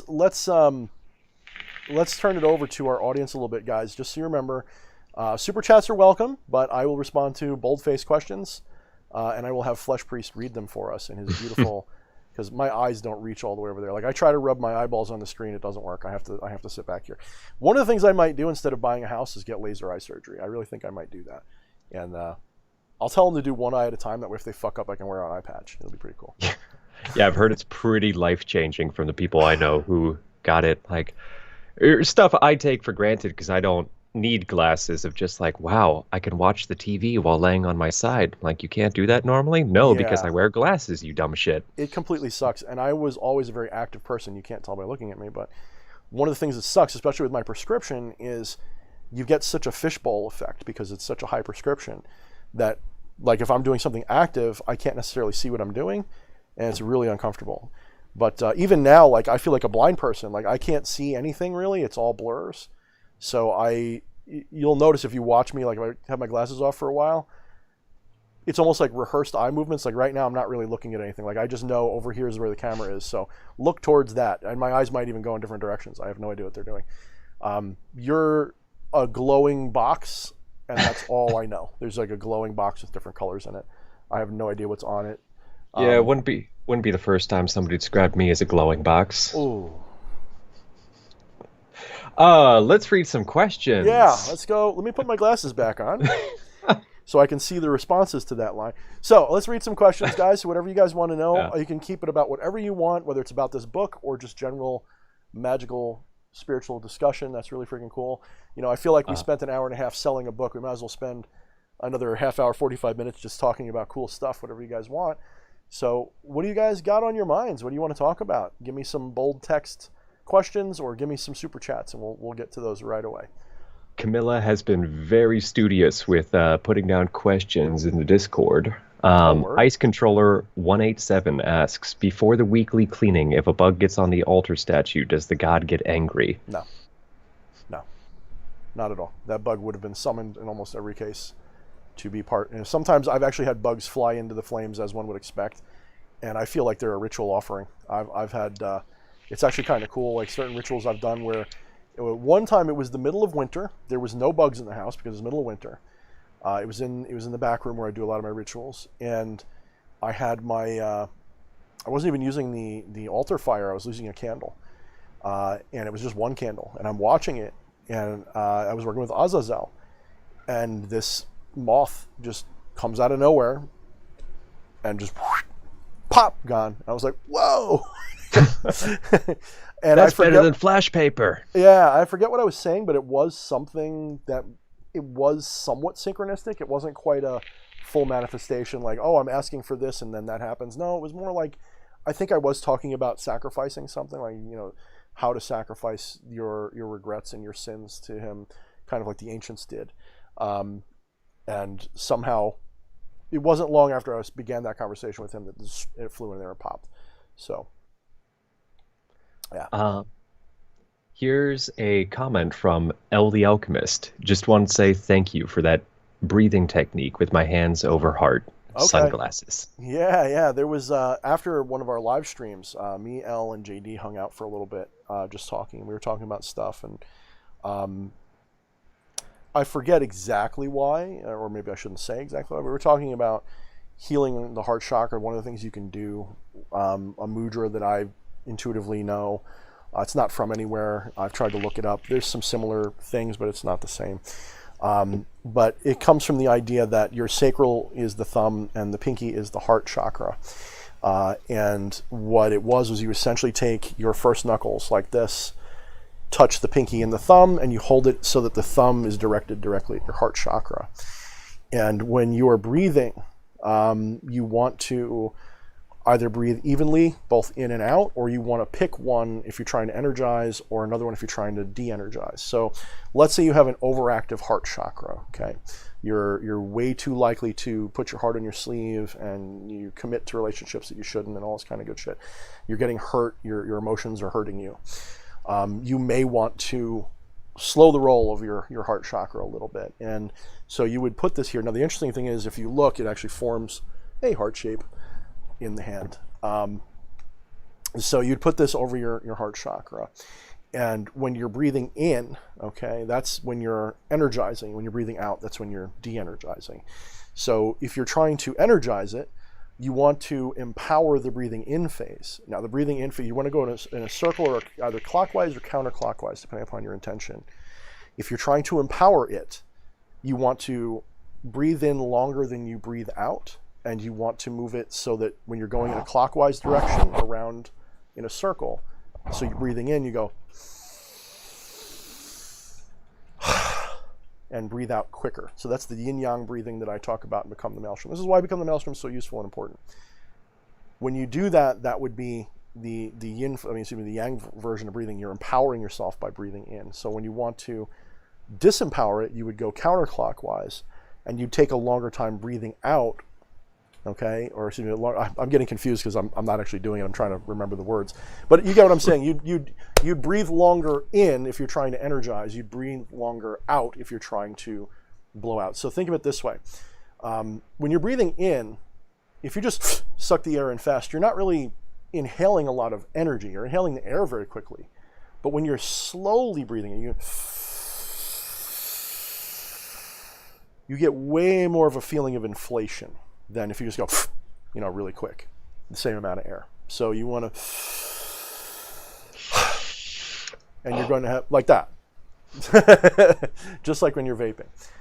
So if you're trying to release some of that heart chakra energy, you're way too maybe needy of other people's love, you're way too expressive trying to get love, you want to probably lower it a little bit. A lot of people make the mistake of thinking, oh, I got to empower my heart chakra because I'm not getting enough love.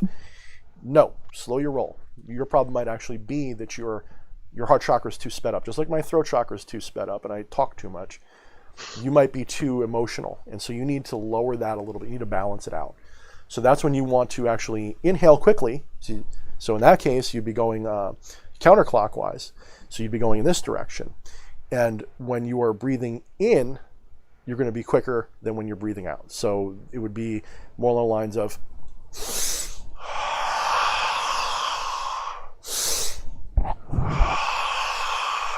do this in the proper trance state. And I'm exaggerating a little bit just for showing. When you're doing this in the trance state properly, you slow that down a lot because I'm doing it really fast just to show you. When you do that, you will, with meditative practice as well. It's not, one thing you got to remember, just doing that doesn't do shit. You've got to be in the mental space, the trance mental space required, where you're maybe thinking about, what you're doing in life that you need to change. So maybe you've got to be less expressive about what you feel. Maybe you've got to be more guarded about your energy instead of giving it to everybody. So you can't just do this motion. It'll help, but that's not the point. What you're trying to do, like with yoga and any other kind of magic, you're actually trying to align your mind, body, and spirit as one expression. You're trying to make them all come into concordance with each other. So by doing this mudra, you're creating a metaphysical, spiritual, and embodied action which will carry out your will and intent, if it's all aligned properly, to have a result in a reasonable amount of time. Do you have to do it that way? No. It's just a fun, cool, magical way to do it. You could probably just go to a counselor and have them fix you, perhaps, but why not do it all, right? So that's what we're talking about. It's actually now there's other ones you can do. And that's part of that book, Sacred Symbols, that I was going to be doing, was going to be talking about mudras a little bit, Kuji-Kiri, Kuji-In, and the Kuji, the Jumon Power Grid and all that stuff, which I have a little bit of experience with, but I am by no means a Buddhist monk. So if you want the authentic version of that, you got to go to them. If you want Thorne's take on it, that would be a different story, which I would probably write a book on at some point. But yeah. How's that? So I've got a request real quick. Yep. Will you let me do a salesman pitch and you be my Vanna White real quick? Okay, what do I have to do? I just want you to hold up that Become the Maelstrom book for the audience, and I'm going to ask this next question. Levi Blacken, have you ever painted a sigil in your own blood? Do you feel the difference? This question and many, many more answered in Become the Maelstrom. Buy it wherever fine books are sold. Yeah, available on Amazon. Yeah, but I do remember that is one thing that you talk about in there. Yeah. All right. So painting a sigil in blood. Now, you can do this a lot of different ways. I don't go to the trouble of getting a quill and using, what is it, cream of tartar or whatever. I forget which one exactly it is. You have to use something to make the blood so it doesn't coagulate and just falls off the page. I don't bother with that. What I do is I will draw the sigil as normal, and then I will blood it. I will trace it with my finger as best I can so it's blooded. What's left of my Azazel idol, I can show you quite clearly. There's a lot of pieces here, so forgive me. Here's the ASMR for you guys. Let me get this out. I don't know, dude. What do you think? Do you think I need a new microphone? Because I was asking you about that. Do you think this one's good enough? I like that mic. Okay. Like, I think it comes out pretty good. The only problem is when it suddenly slips off and we get the crotch noise. Yeah. Yeah, the crotch mic. The crotch mic. Why do I hear squeaking? I don't know. Shut up. All right. So this is, hopefully it doesn't fall apart in my hands because it's very fragile now that it broke. I can't see what I'm doing. There we go. So hopefully you guys can see that clearly. So that was actually when I made the gift to Azazel out of this ornament to be an idol. I put the Trinity of Self, and I put the sigil of Saturn, which is the one most people use for him. And so it just felt right at the time to do. And it was a skull, and that sort of fits with that Saturnian energy. So, it was meant to be used for Azazel. Now, he's given me a completely different sigil that I use now, and it is mine. It's private. I've only given it to one person at his request. Nobody else is to know it or have access to it, so don't ask for it. But I think maybe that's another reason why he was cool with me breaking that, because it didn't feel like I needed it to connect with him at all. And it just kind of became a prop. And Azazel does not like props, in a way, I found out. When working with him the first time, what I made a mistake with was I tried to not test him, but I tried to kind of, as is my... because I am a bit more of a medium than anything in a lot of ways. And I almost go with that old school, parlor trick of, having the spirit give you a sign. That's one of my favorite things to do, because I love when I get evocations. I love when poltergeists happen. I love that in ritual. It's like, wow, that was so freaking cool, right? He got very annoyed with me because I asked him for a sign. Meanwhile, I was already talking to him and I was already getting feedback. Like, I could feel his voice in my mind a little bit. It was coming through as my own thoughts, but I just wanted to confirm it. Like, give me a sign. Give me a sign that this is really you. And when I did that, he just kind of left. And I thought maybe I pissed him off. And it took him a few minutes to come back. I was like, it wasn't until I realized I was asking him for a parlor trick. He does not like that. And he's one of the spirits that I don't use a sigil for. So I don't use a sigil for Lucifer. I don't use one for him. I've never used one for Balaam. So there's several spirits which I just call to, and I feel them come to me. Sigils are useful, but they're not necessary. With him, most of all, it's not there. So now, just so you guys know, I'm getting an error reading here that says YouTube is not receiving enough video to maintain smooth streaming. So if you guys are getting buffering, or if it's doing anything, just let me know in the comments. I'm going to try refreshing some things, so hopefully it's not a problem. Which, to piggyback on that, I used to do a little bit of drama, not a whole lot, but I know for me, one thing, when I had a script, and even when I had it memorized, whatever, I otherwise thought I knew it, I would forget lines, I would forget everything right up until the moment that I had the prop I was supposed to be holding, or I was in costume, and then in the moment, it all came to me. I didn't have to worry about it. Without it, I could not recite it off the top of my head. I wouldn't know where I needed to be, what I needed to say. But once I had that, it helped a lot. But you get to a certain point where that is unnecessary. If at the drop of a hat, you could just do it in your streetwear. Yeah. And I that's why I very intentionally call magical tools props. I don't call them magical tools per se. I might call them artifacts, I might call them this and that, but they're props first and foremost, because they themselves are nothing more than blobs of matter that are in the shape of something cool. The forms that they fit into are what is important. So they are props, they're stand-ins, they're ways to attach your intention to things. And something that has been in use long enough can attain a certain amount of power. This is why I don't like new props. I prefer either things that I've made, modified, or things that are old. I like to go to antique stores and find things to use for my ritual, rather than go to Amazon and buy the Harry Potter wand. I want to carve my own, or find an old-ass piece of driftwood or something and use that.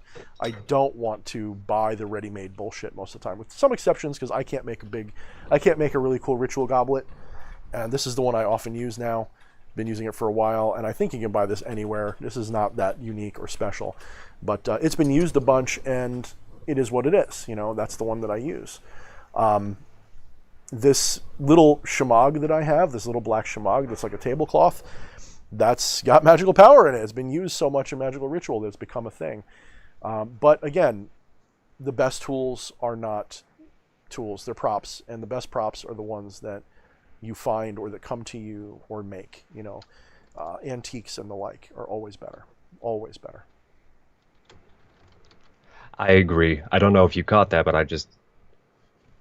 Go thrifting. So much better. Oh, yeah, exactly, dude. And if you can't make it yourself, thrift it. And let's be honest, like, antique stores are cool as hell if you get the right one. I mean, you can find some really cool stuff in them. It's not just dusty old crap. It's You've shared cool stories about that. Yeah.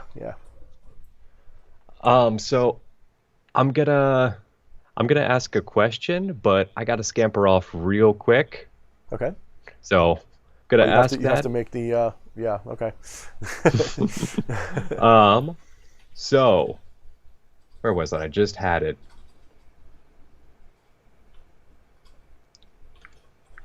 Technical difficulties. It always happens. I think Camilla's going to bed, right? Yeah, she Yeah. is. Have a good night, Camilla. Good night. Thank Good you for night. being here and all your help. So, Dice Controller 187 asks, I assume he's referring to this book. Does it contain info about curing your addiction of feeding? Not specifically, like there's no path working or ritual for that. But by understanding the mechanisms through which all of this works, an intelligent enough person could reason out how to, I use the word cure, but that's not really the right word, how to balance their energy so that they don't need to do this in a way that is so parasitic or dangerous. I don't think it ever really stops per se, but it does. You can change it from something that's baneful towards yourself and others to something that's a positive experience in your life. It doesn't have to hurt people. You don't have to be a dick. You can do everything you do, but do so intentionally and in a controlled way that allows you to help people. Even you can even help people with this. It does not have to be a way to hurt people. And when you've reached that point, when it becomes second nature to be that way, you might as well be cured at that point. You might as well be done. The addictive nature is over because it becomes second nature for you. When it becomes second nature for you, because vampiric people, they go to two extremes of empathy. The awakened vampire is usually very empathic. The non-awakened vampire usually tends towards being very closed. They're very blocked off. They don't give much out, and they don't receive much in the way of intuitive empathy. Instead, they manipulate and they control and they express what they want you to believe, and they manipulate your energy that way. So it does kind of come in two flavors, right? The toxic narcissist doesn't feel you, but the awakened vampire does. And they may not feel you in that love and light empathy kind of way. I hate the love and light empathy, the whole, I feel what you feel and it's me, it's on and on. Okay, I don't know about that. That sounds quite vampiric to me, actually. But no, empathy takes on different, you have a passive empathy, you have a sympathetic empathy, there's different kinds of empathy. And the passive kind is way more receptive. It's not about feeling what they feel. It is rather you perceive what they feel in a very vivid and direct way. And it's very useful. So, Flesh Priest is back. So, yeah. Everyone hide. Everyone hide your flesh.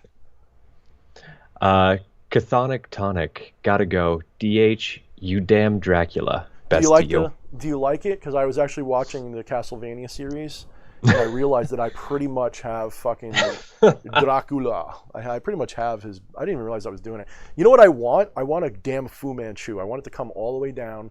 I guess I just got to grow a goat though, like a full goat, because I got to connect my my upper and my lower. Oh, look at that nosebleed! Yay, live on air! Woohoo! My psychic powers must be kicking in. Yeah. The blood is strong. The blood is being revealed. Sorry, guys. Hope none of you are squeamish. But yeah. I felt like something was going to get summoned because you got that smoke going on and everything. I thought JD was over there for a moment. No, no JD. No, just the blood was summoned. Just the blood. Just the blood.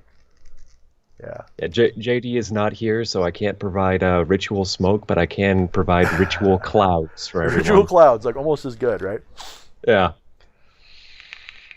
Yeah, I get pretty frequent nosebleeds, so it's kind of like what's that movie, Firestarter, where the father, whenever he uses his psychic powers on people, he bleeds, he gets a bad nosebleed. I've seen that in a lot of media. I think my wife just died. I don't know if you guys heard that crash. I think she just ended it all on her way to bed. Sorry about being gross. You know what? Let me close my let me turn my camera off for a minute so I can take care of this. But yeah. There we go. All right, entertain everybody. They can still hear me, but you entertain everybody. Oh boy, maybe I'll just answer some of the questions for you. What's up, Nina? Lolan a sign. If someone plagiarizes from you, does that make him a book vampire? Guys got jokes. Most certainly, I'd say. You guys got jokes. I've actually toyed around with embedding curses in the books for when people do steal them. Because people do. You can actually, if you know where to look, you can find free versions of my shit around. And I'm not a narc, so I don't turn them in. But it's one of those things where it's like, I'm not a big publisher, so when you do steal from me, you're taking stuff right off my kid's table. You know what I mean? So it's not like I make a lot. It's pretty much a minimum wage living, but it's my own minimum wage living. So, no, I am not cool with that stuff. It's worse than a vampire. It's the kind of thing where it's like, okay, do what you're gonna do, and I'm gonna do what I'm gonna do, and what I'm gonna do. Watch out. Yeah, that was all jokes, so I don't want to harp on it too much. But yeah, that's one thing where don't get me wrong, I certainly have things from like larger publishers and everything that I acquired in chaotic ways, but I've never done anything like that to a small publisher because that just doesn't sit right with me. Well, it's kind of like stealing a Hollywood movie versus stealing like somebody's independent film. I'm not saying that I'm not going to give you a moral judgment either way on that. Like you do what you got to do. But I think there is, even if you are a moralistic person, I think most people intuitively know the difference. But yeah. All right, I think I'm drying out. Levi Blacken says, "We have your blood now." Yeah, right. No, you don't. Put that in your sigil and burn it. Well, I have, yeah, actually. That is something. That's actually something I've done. I don't know if I did a video on this. I really should. But you making a special ritual candle, and I've talked about this before. Probably. Let me grab the stuff you need. So I actually have one here because I do use it frequently. But you can use any kind of candle, okay? But for simplicity of showing it and demonstrating, you can use just a simple little tea light and just get yourself a little pair of scissors and just give that little metal edge a cut so that you can rip it off. Don't be a wuss, this is magic. Sometimes you got to bleed to do it right. So you get the little metal bit off, okay, and you're going to put it in something that's safe for burning. So I'm not actually going to do this fully here, but I've got this candle holder here, and you put it there. And what you're going to do then, you may light it if you want for a little bit. Just get it started, get it melted a little bit, or you can prepare these in advance. But what I like to do is I take something that's really good, like paper towel, napkin, something that's never been used, preferably, of course. It's got to be something that you're giving some respect to. So you take your napkin, right, and you just sort of rip a strip. Well, try to go with there we go, rip a strip off. Okay, make it a good size so that you can use it safely. And you can put an offering in here. You can put herbs, you can put blood, you can put incense, you could put sigils, you could put anything that will burn, really. You can also use this sympathetically, like I did with that curse with Derek Chauvin, where I took a piece of ham and I literally wiped my ass with this whole thing before I did it. Not to be too gross, but that's intentional. And then you use it kind of like a packet. You roll it up into a little ball, and then you take the molten wax from that candle that's just started. You put the candle out, you dip it a few times, and it becomes a new wick for the candle. And you know what? I'll demonstrate it briefly, but I'm going to put it out. I'm not actually going to use it. Where is my... There it is. All of these safety precautions about a fireproof candle holder, just taking a small piece, you can disregard all of these at your own risk. And if you want to really put a bonfire, just big signal out into the astral. I mean, don't have one of these handy. Just don't do it. I always do, dude. When you're doing rituals in your house with big fire, always do that. Always have that ready. Because you don't know when something's going to happen. You just don't. So I'm letting this burn for a minute. And we'll get it started. You guys probably saw maybe a little bit in that, I don't know if it was in that video. I don't know if I had it in that video. I've been using it in a few rituals lately instead of my my alcohol cauldron that I use. So that's pretty good. Let me get it a little bit more. You know, why is it sometimes wax just melts and other times it doesn't? Of course, it's while on camera, huh? Yeah. So I'm cutting to the chase a little bit. I'm melting it into this a little bit, and then once I've done that, so it's in there a little bit. There's not enough, but it's enough to get it started. So you could literally just plop it on top and just press it in a little bit, and now you've got a much better wick. You light this bad boy. This contains all of your intentions and your spell materials.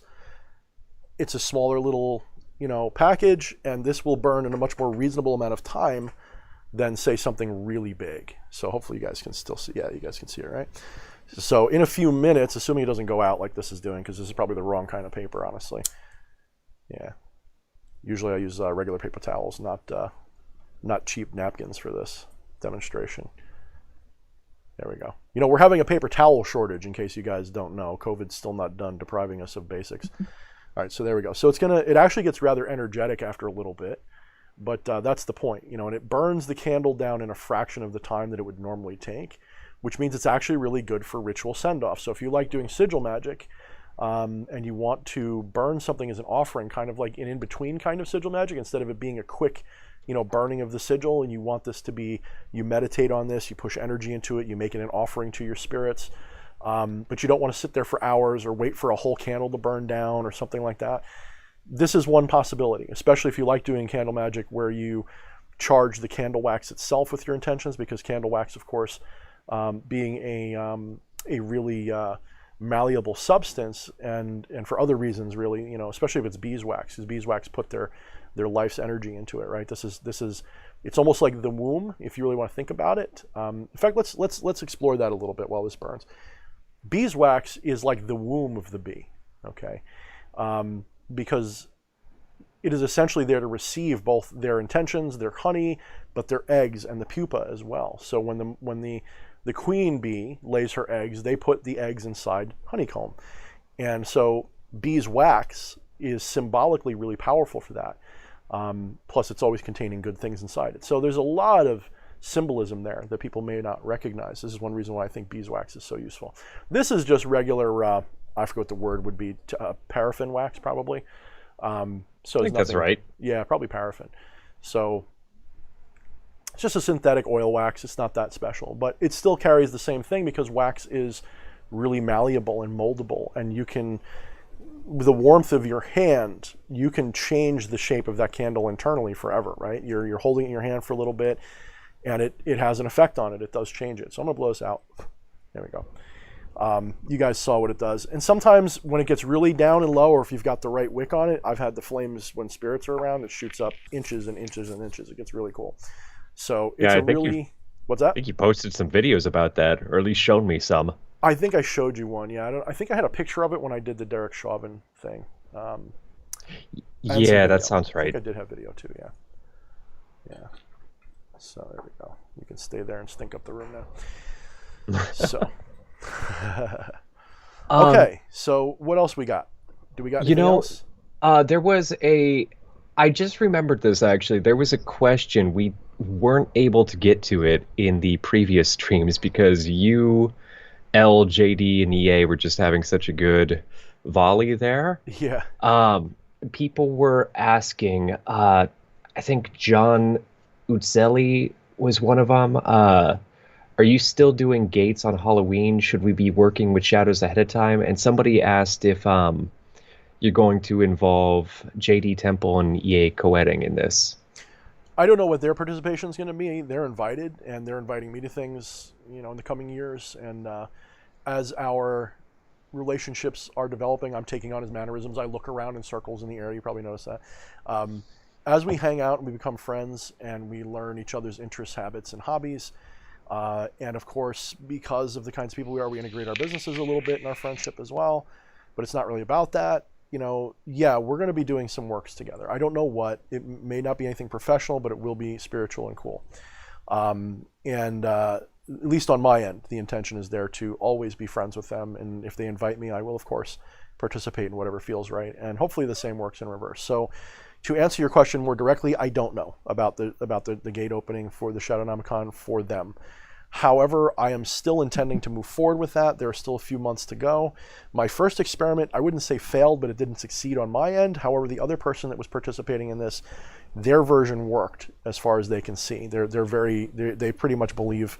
So when I get a time with him, we're going to discuss what he did exactly versus what I did differently and turn that into something that we can share. I would assume that sometime in September, there will be, if I'm going to do it, there will be an announcement and a way for you to participate. Books for you guys, not books, a PDF that will be free to distribute so that you guys can use that to participate in whatever way you're comfortable. So if you've got no experience with the Shadow Current, there'll be a way you can participate as well. If you have experience with the Shadow Current, there will be a way for you to use your experience with that to do it as well. So the gist was, when we were younger, we really believed our job was to close and keep closed gates that allowed shadow people to enter this world. And now I understand that that was wrong. And the better intention was to open those gates and bring the shadows through so that people could finally integrate with them, because that is the true goal of shadow work. So. And I believe, I remember you saying the more people we have all around the world participating, then just the better it's going to be. I've actually been kind of curious. I've seen other YouTubers have this. It's some website where you can provide a link to, with your followers' participation, they can show where they are in the world by just a tag wherever they want to add it. I am kind of curious where your viewership lies, like where in the world. Yeah, it's according to Google's analytics for this stuff, mostly America with some England and some Australia. It's all around the world. I mean, this day and age, unless you've got like 3 followers, they're all over the world at this point. You're going to find people everywhere. But mostly American and UK, I would say. Probably like 80% would be American, 10% UK and Europe, and then like 5-10% everywhere else would probably be what it is, if I had to guess. Just going by memory. We're 2 good examples of just all around the world. I mean, we met up because of a D&D game. Yep. And we're on opposite coasts. Opposite coasts. We could not get much further unless I was like in Maine or something. That'd be the only way we could get further apart. Yeah. And we got to visit soon. Like as soon as COVID's over, I want to like somehow figure out either we meet halfway around the world together, or you guys come here or we come there or something for the near future. I would gladly come over there. It's going to be a hoot. Well, you won't like sleeping on my floor, so we'll have to get you a hotel room, but we'll set you up in the area with some place that you'd like. But man, I'd sleep on the yard. We got a big enough yard. I got the hammocks. You can use them. I'm not going to lie. I would love to have your whole family over too, like just in general, but specifically because I don't think my roommate, I think he would. Oh man, you would be you might be exactly what he needed. Just that little bit of like, oh wow, okay, this guy's different than what I'm used to. I'm not sure how to take what you're saying. You mean in a good way or a bad way? Am I going to stare him, or is he going to fall in love with me? What are you talking about? I mean, you know how weird I am, and he's used to me. Like he's gotten used to my strange energy, so we need a little bit of. Oh, he's ultra normie. He's just a normal person. We can scare the straights. I wouldn't quite say that, but you would definitely be not what he's used to, and that would be fun. That would be those kind of people. They're fun for a little bit, but then I go, man, I want to be able to relate to people. That's no fun. But no, I mean that'd be cool. Well, that's why I'm here. That's why you're here. Yeah, I do want to check out that club you were showing me the pictures of, where they got the what was it, the torture table or something, with like the blood holes and stuff. I want to see that place. That's the whole reason why we need to wait until COVID is over, because I want to bring you to that place, because it's so. This is your stream, and I don't just want to start ranting and everything, but there is the coolest freaking little bar. I'm not one for bars or anything typically. If I'm going to drink, I'd rather do it at home, but this place has a big statue to Satan. All the walls are black. You walk in the door, and you practically have to jump over a bloodletting table. I love it. To get through. It's oh my God, all these little nooks and crannies. It is exactly the place where you would go to feed if you were a vampire. I really kind of dread and look forward to the time when I go places like that and people go, "Wait, is that DH Thorne?" Like, I wonder if that's going to happen at some point. That'd be fun. But no, that's just my arrogance kicking in. But I want to go. Like, it sounds like a place like we need around here. Like, because we don't have any cool goth clubs. There's nothing cool around here. It's like you have to go into Manhattan to get all that, and I fucking hate Manhattan. I won't go into Manhattan anymore. Once upon a time in the 80s and 90s, I liked Manhattan. It was a little dangerous, People weren't so uptight about shit.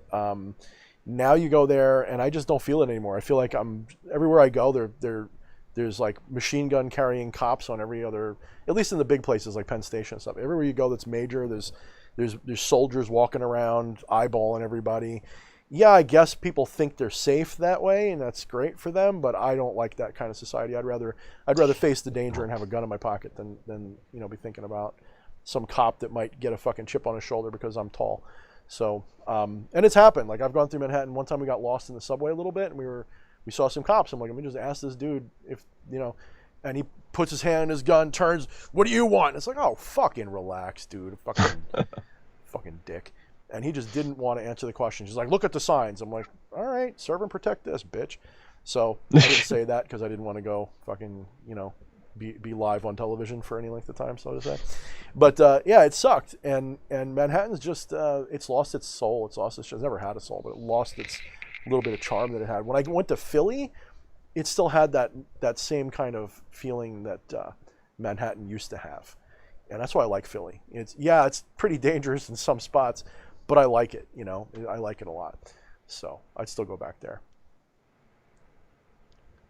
Somebody asking how old I am, or someone asking how old other people are? I see people asking, how old are you? We were actually turning to the same thing. I know people were asking some questions, and I am trying to scroll back up to find them. Yeah, whichever ones Camilla put down too, if we got any good ones. Yeah, she went to bed, so I don't. There's one that she posted that I haven't gotten to yet. Old Soul asks, "Do you have any chapters on Please excuse me, I just got a little tongue-tied there for a second. Old Soul, do you have any chapters on Azazel in the Necronomicon?" In the It's Necronomicon? Shadownomicon. Okay. Excuse me. There is I've been thinking about HP a lot recently. Yeah, there is. All right, so if I can find it even. Of course, right when I ask that question too, we get a super chat, so we'll get to that. Yeah, we'll get to the super chat in a minute. Give them a minute. Yeah. Super chats always get answered, usually promptly, not always. When they don't get answered promptly, rest assured, I don't let DH or his guests leave until they're answered. That's what I'm here for. Make them stay. Force them. You can always tune in later too. I fucking cut EA off on the last one. Like, yeah. No, I'm answering the super chat now. Yeah, so page 81 of Shadownomicon, I have 30 days with Azazel, and there's a little bit of gnosis in there from him. Some very important things, in fact, and it's only a fraction of what I got, but that is, if you're interested, it's on page 81, it starts. So it's not about Azazel. It's really not. It's not. Whereas the book for the vampire stuff is definitely featuring Lilith very strongly. This book is Shadownomicon is not shadow people with Azazel. It's shadow people. Oh, and by the way, I talked to Azazel about this once, so it's a little different. So if you're looking for a strict grimoire about him, it's not. Just so you know. So I'm super chat in just a moment. This one it made me laugh, so I had to read it. Jasonius Arcanum, is DH interviewing the fetish voice? Yep, son. Not sure that. I would describe. Not sure. He has referred to me as the flesh priest, not the fetish voice. That's Come on, we know. I hope that was a typo. If not, thank you for the compliments. I think. I'm gonna laugh like the meme guy. Yeah. Oh man, yeah. But totally. No, if anything, like we're kind of over with the interview. Like, I was trying to interview you about the book. We're kind of just answering questions now. Yeah, we're just yammering about stuff. Well, that's fine, because honestly, like I can only talk about what I'm selling people so long before I get sick of myself. So if you like my crap and if you want to support me, if you want to buy my crap, here's one of my craps. I haven't posted that link in a while. Here's another one of my craps, and here's the most important one of my craps that I've taken. This is also crap that if you want to support me, you can support me by buying that crap on Teespring. And of course, you can go to Patreon, and you won't even get crap. You can just give me money if you want. I mean, that's really nice of you. I'm being real with you guys. You know, I personally prefer, if you want to support me, you like what I'm doing, you want to help me out, you want to, whatever feels good for you. You know, it's kind of like when I used to work at the last job, and we'd get tips at Christmas time, and some guys would run their asses off for tips, and they would go the extra mile to get extra tips. And I'd say, you got to remember something. The tips aren't really for you. The tips are for the person that's giving them. It's a way for them to feel good. And so I accept them gladly, but I also don't fight for them. I do need the money to live, so I'm not saying don't buy my stuff, but I am saying it's not why I'm here. Why I'm here is because I love this shit. I love all of this stuff that we're talking about. I love hosting these shows.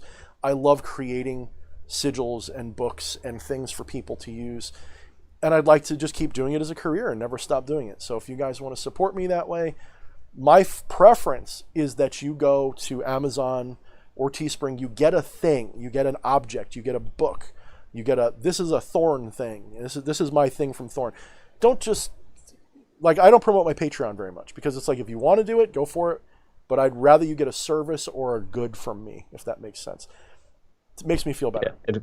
And if I can maybe speak a little bit for you and correct me if this is wrong at all. Also, Tatum, getting to that super chat in just a moment. Thank you for your patience. Yep, sorry, brother. You know, I lost my train of thought there for a moment. Like, as much as we kind of started this, and like, I was even thinking about in the back of my head, like, this can kind of come off as a sales pitch, but like, we're really not trying to. We're not doing a sales pitch so much as you put a lot of effort into this and you want it out there. Just, we're making it known.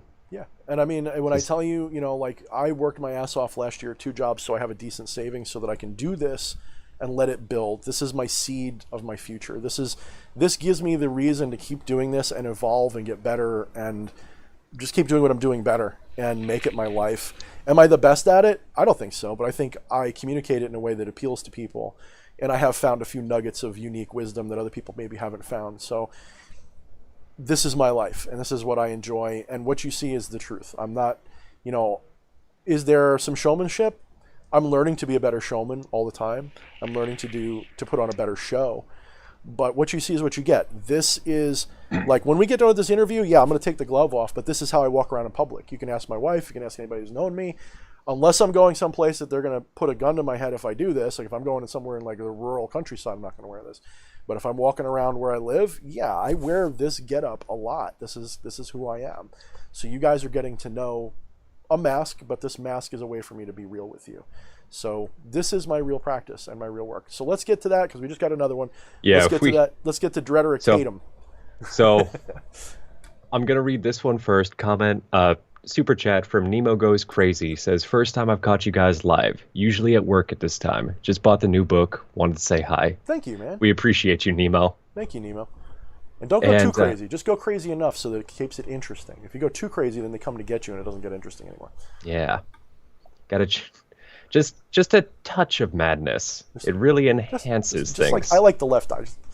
It's just a little crazy. It's like putting salt on your food. It just enhances everything. But if you're just drinking the ocean, then you'll kill yourself. That's a little bit too much salt. That's not fun. Yeah. Tatum, thank you for your patience, sir. Question: have you ever seen shadow animals during ritual or mundane life? And if so, what kind? Thank you, DH. Yeah. So shadow animals. All right. Here's why I take not issue with, but I have a little doubt about them being shadow people. In other words, there's a current of mysticism, metaphysics, esoteric arts that is the shadow people, the shadow current. It's very heavily invested and involved in Jungian shadow archetypes. It is part of you that is a cast off. It's a leave behind. It is a part of you that you will not face, or that you don't admit, or that you don't like, and it influences you on a subconscious level that way. Now, that is the shadow current. Do shadows manifest as animals? Yes and no. I don't think it's beyond them, but I don't really see that happening very often. When you see a shadowy spirit that is in animal form, that is likely just the shadowy manifestation of some other spirit. So, to put it another way, even in the book I talk about this, is it can be very hard from a research perspective to distinguish a shadow person from just a spirit taking a shadow form. There's no rules, there's no limits. They don't have says, oh, only shadow people can do this or show up this way. But you can usually tell. There's usually, intuitively, you can tell the difference. So if King Paimon sends one of his many familiars to you, and you see it as a shadow or a shadowy animal, yeah, that's what you would call it. It's a shadowy spirit. In fact, when you look in the antiquity, in antiquity, a lot of times, spirits show up as shadows. Okay, and I don't mean shadow people. I mean the shade of this. They use the word shade to mean their spirit, but they would even mean shadow sometimes. I saw a shadowy beast lurking in the woods, and I knew it was the whatever, however they exaggerate it. So no, I do not think that the Shadownomicon current manifests in shadow animals. I do have an entry for that in the book, just in case. I do have an entry with a little picture of something that was reported to me, and I kind of interpreted and drew it. But I would prefer, in my own work, to distinguish those animals being something else. And I've also seen things that could fit into the shadow current, but I don't talk about. I've seen shadows that I don't think were shadows. I think they were other kinds of spirits, or maybe they were the shadows of other kinds of spirits, if that makes sense. Whatever I saw wasn't a typical shadow person shadow. One of them was several stories tall. In my mind's eye, I saw it walking over a valley in when I was upstate one time. It was really cool, but it was in my mind's eye. Like I knew, like it wasn't something I was visually seeing, but I just saw this slow shadow walking across this valley. And was that a shadow person?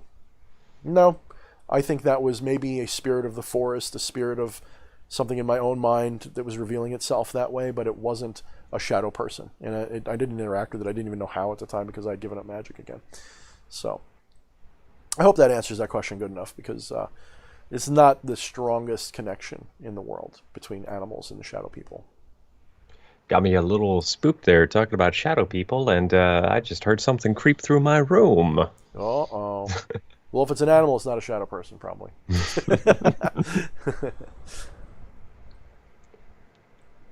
Well, Yeah. shit. So what do we got? Well, I think, how long are we going for? Definitely going for 2 hours. What time is it? So Yeah, let's 2 give it- hours. Everybody make sure you hydrate. Yeah, hydrate, go pee. So, okay. So let's go for 15 more minutes. Give me a timer, and 15 more minutes, approximate, like give or take 15 minutes, we will call it. So we've got 15 minutes more conversation to do. Let me hawk my crap one more time. If you are interested in this book, especially if you tuned in late, rewind this video, watch the beginning. We'll talk about this a lot more, and you can get the first peek of this. I will probably not do a specific video for this book because I don't feel like I have to now.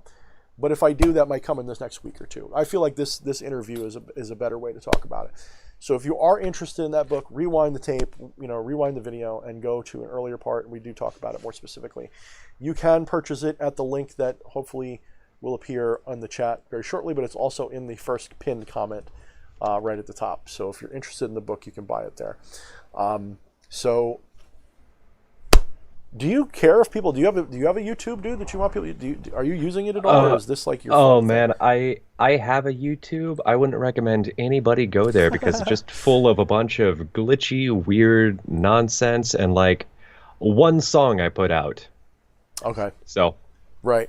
don't go there. It's I really bad. think Yumi and Elle should get together and fucking collaborate on a song or two just to see what happens. Do magic, get money. Yeah, Feeling right? like Hugh Hefner because I'm surrounded by bunnies. No, I'm not going to work with you. Nope, going to stick to myself. Like that. We're Nope. done. Nope. In fact, I think I gave you that line, didn't I, motherfucker? I think that was me. Do I magic, don't even get know money. because I know as soon as that came up in the stream I was watching, I'm like, oh, I need to make this. This sounds too great. We were talking about it. We need someone who, yeah, we'll need somebody who can do like really strong vocals on that. Yeah, so people are asking about you, dude. Are you on Facebook, Flesh Priest? What are you? Where are you from?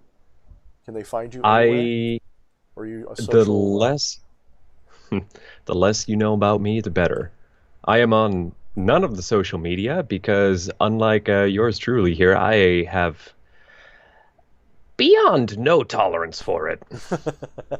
You can find me on Discord if you know my specific name, and if you don't, then that's I'm sorry. Yeah, it's usually for the best. You can find me right here on DH Thorne's channel if you're interested in more Flesh Priest. Yeah, yeah. Subscribe. You'll Click that find bell me here icon. more often than anywhere else. Yeah. Subscribe to the Patreon. Yeah, I mean, shit, The I might only- even start uploading some of your fun stuff to my music stuff if you want. But yeah. Nina the Mystic, what's up? I don't know if I said hi to you earlier, but thank you for showing up. I know you said you might be sleeping, so thank you for showing up. Nina's one of my other friends. She sometimes mods when she can. She's on a different life schedule, I guess, so she's showing up like I think she's just waking up or just going to bed. I can't remember which. But yeah, all around the world, different time zones. in different time zones, right? You know what? Somebody, Sam A asked, and I felt I could take the liberty for answering for you, but he said, he's been working on getting a cool tat. He was wondering if you want to see it when it's finished. Where can he send that to you at? If it's the same Sam, I think it is. You could probably just send it on Facebook. That's where I get most of my stuff. Doesn't mean I'll see it right away because I do keep a little distance, as we were talking about with social media. You know, I use social media as a way to connect with, you know, it's like an outlet, right? It's a conduit through which I can connect with people that are friends and fans. I don't use it for personal socializing that much anymore. And so I have found that as I've become a little bit more and more famous, I'm not that famous, you know, like I'm tiny compared to what I could be, but as it gets so that every day I wake up and there's like potentially 20 messages in my inbox, I've got to prioritize the ones that I respond to. And some people, you know, it's tough. It's tough to do that. And it can be draining because some people have questions that are just, look, I'm not like Google it. You know what I mean? Like just Google this shit. I don't mean that to be nasty, but this is something that like you can just Google. I'm not your personal Google. But if it is an interesting question or it's an interesting conversation, I'll sometimes participate in it. And I hate to sound arrogant that way because I'm not like that. If you message me and you have a real question, I'm very often very quick to answer. I don't charge anything for any of that. It's just me. It's my time. But that means I also have to be selective about who I talk to because it's just, you know, some people I feel like, you know, I'd like to have more relation with. I'd like to talk to more.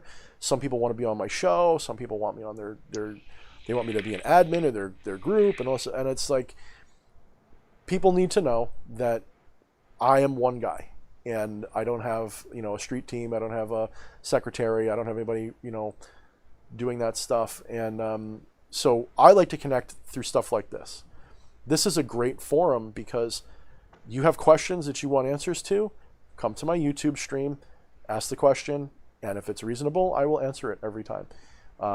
And it's a lot better than getting, you know, surprise, you know, butt pics and shit that I sometimes get. So I can't tell you how many people have said that I've magically molested them in their sleep, basically, from, you know, like people trying to hit on you with magic. It's ridiculous. Some of that stuff's ridiculous. And it gets annoying sometimes because it's just like, you know, it gets weird. So I've distanced myself a little bit on Facebook. There's a lot of toxic shit on social media. I have found that when I get to know people, there's people that I like and there's people that I don't, of course. But on social media like Facebook, the way it's set up, you create zombie friendships that these are people that you have no reason to be friends with anymore. You have nothing in common. Maybe you hate everything about them, but because it would be too easy to click unfriend, but also too obvious, you don't do it. So you just don't talk to them. So you get these zombie friendships that don't go anywhere and they just suck. So, you know, GoldenEye just says the Hermit. I've taken the Hermit card and I've made it my calling card on social media. That doesn't mean I'm not active there. If you go to my page, I'm active, but I'm less easy to reach right now than I used to be. So, which, like, for anybody who says not keeping it real or anything, this is keeping it real. Yeah. Like you said, just one person, and you're working on books and shit. Like there's only so much time in a day. It's hard. An introverted extrovert, which means I do like being outgoing. I love people watching. I like going to crowded places and watching people. And I like having a small, intimate gathering of people having a conversation. I don't like being like customer service. I don't like constantly being in everybody's face all the time. It's not fun for me. So I need to balance. I need to have private time and I need to have social time. I need both. But I really need the one to be separate from the other sometimes. I need, and I do mentorship classes, which I lowered them a little bit. In other words, I was aiming for 6 to 8 people per month. Now I have like 4. So I'm not getting as much money, but I needed a month where I just took it easy and I had 2 or 3 days off instead of none.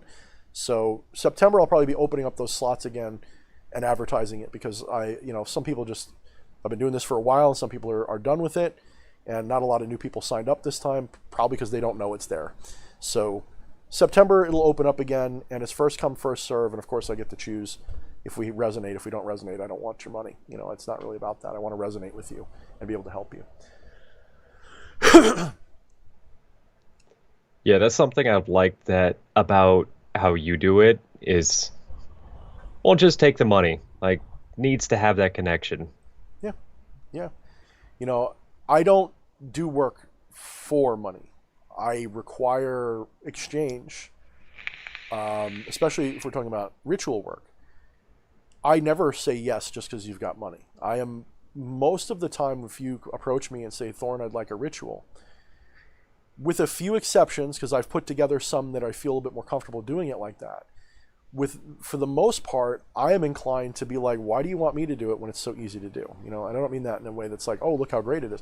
I mean, don't you want to learn how to do it? Don't you want to make the connection yourself? And some people can't because they just don't have the time. Their life is too mundane. They don't have a spiritual practice at all, or they just want to experience my version of it because they love what I do. I get that.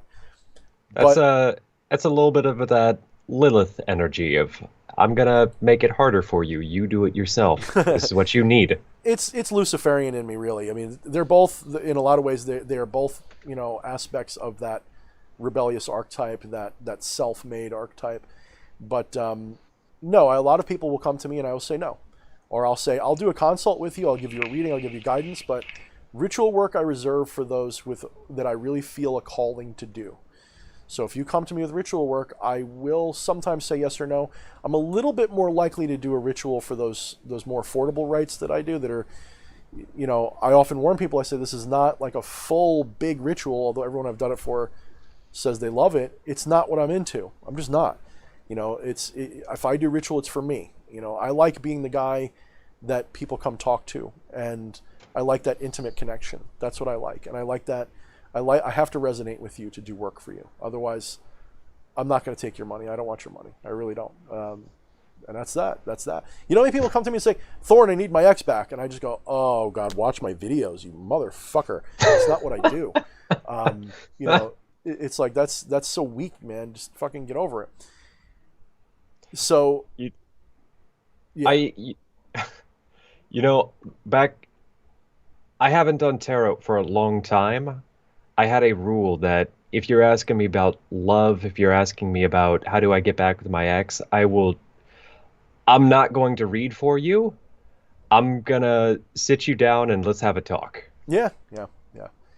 Love sucks, man. Love it's such a, I don't even want to get into that because we're wrapping up, but people really get ridiculous when it comes to, how many people, even in a chat right now, even myself included, used or got into magic at least once or twice in their life because of something love related. 89% of us. Yeah, it's a very powerful, motivator. And how many people that are experienced mages turn their nose up at doing love magic now? And there's a good reason for that. There's a really good reason for it. Whether they're left-hand path or not, it is like you're paying, like let's say you come to me and say, Thorne, I want to get my ex back. I've got $300 for your best ritual. Okay, cool. Well, you're paying me that kind of money to be your spiritual doctor, your spiritual lawyer, your spiritual guide. I would be doing you a disservice if I just did the ritual because you paid me. Because you're not paying me for the technique of the ritual. You could do that. You don't need me for that. What you're really paying me for is my gift to see your higher self, interpret what's going on, read the energy of your situation, and then guide you. And ritual is sometimes a great way to do that. You're not paying me to get your ex back. If you're paying me properly, what you're getting from me is guidance. And that guidance is not going to be to get your ex back. I'm not interested in getting your ex back for you. I want to look at your weakness that's making you feel like you've got to pay a total stranger $300 fucking dollars to say bibbidi bobbidi boo over an altar and not move on from this person. I want to look at your shadow and say, what the fuck is wrong with you that this person has this power over you? Why can't you walk away? Why can't you move on? You know, why are you obsessed? Why is this making you weak? Yeah. Now, that doesn't mean I won't do love magic at all. It just means that I don't do that kind. If you say, Thorne, I'm really lonely. Can you do some work with a spirit to help boost my chances of falling in love and finding love? Yeah, we can do that. We can consult about it. I might work with Osmodee, maybe Dantalion. We can find a way. If you want just some lust, we'll get maybe some Zippar, maybe some Beleth, something like that. We can do that. We can do that. I'm not saying I will every time. We can do that. We can have that conversation. But if you come to me in that place of weakness, I need my ex back, you are probably a magical rapist, and I'm not interested in helping you. And that's that. It's really Sometimes the cure is not the medicine that you thought you needed. Right. Now, I do make one exception. It's not because it's baneful. It's because you're a moron if you're coming to me. You know, if you're coming to me, I need my ex back. No, you're paying me all this money. No, I'm not doing that. It's not. My ethics say I'm taking your money for something that's going to hurt you, and I know that, and my job is to stop that because you're paying me. Now, if you came to me and said, Thorne, I hate my fucking ex. I want them to fall in love with the worst possible person that they can fall in love. Ooh, we can have that conversation. I'm not saying I'll do it. I mean, it really depends, but that's when you send them my details. Yeah. That's when it changes a little bit. Now you're working baneful love magic, really, and you're aware of it. Okay, let's have that conversation. We can do that. No promises, you know, magic is magic, but we can try that. We'll definitely put some energy in that direction if people want. So I just took a look at the clock. Those 15 minutes are about up. I kind of want to end on one thing. What are you? So you just busted this out. You just busted the Vampiric Handbook out. Can you give us a preview at all? What's up next on? Check Amazon for the link to buy the. What do you see next for you? What's coming up on your horizons? Are you just kind of breathing right now? Probably for a week or so I'll breathe. But I still want to do some fiction. As you know, I love fiction ideas because part of the DM. You know, I love creating worlds and stuff. And some of them are from a spiritual place. I don't talk about that, but some of them are for visions I've had, dreams I've had, things like that. And you know, that's where they come from, the seed for them, almost like Lovecraft. You know, I would like to do some fiction. And I don't think my fiction will sell as well because fiction's a different market. Some of you guys would read it, of course, and love it, but I don't know if it would really be enough to pay the bills. But I'd like to do some. I really would. So I probably will keep doing them because I am constantly dabbling in different books that I'm writing. Sometimes I'll put one down for a month and pick it up, write a few pages, put it down again. I just sent you, not the complete, but a large chunk of one Exile that I'm working on. So that one may or may not ever happen, but I'd like to do that one.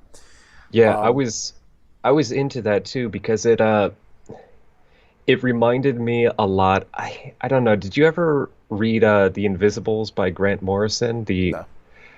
That one, I've started reading it. It's a graphic novel, and my roommate actually asked to borrow the book so he could start reading it, and I told him, like, okay, you're probably gonna enjoy it, but you're also probably gonna lose all of the subtext. Like, I'm not saying I'm an expert by any means, but like I understand enough about what's being laid down here where I can get, you know, what's being said below the surface. I think some of this is I think to get the full experience, you might need to read a little bit first. That's kind of where some of the fiction you were showing me? Right. It reminded me of that, of like anybody could enjoy this, but I think anybody familiar with what you do here on this channel, they'll be able to get like, oh, A lot of okay, I deeper see. meanings. Yeah. Yeah, Especially with that exile story, because that is partially a spiritual awakening story, among other things. So I that, definitely got that sense. yeah, I don't know how much of it you read. If you read the whole thing, then I'm impressed, because that's quite a bit to figure your way through, since it's so disjointed. But yeah, so especially that last part when he's well, anyway.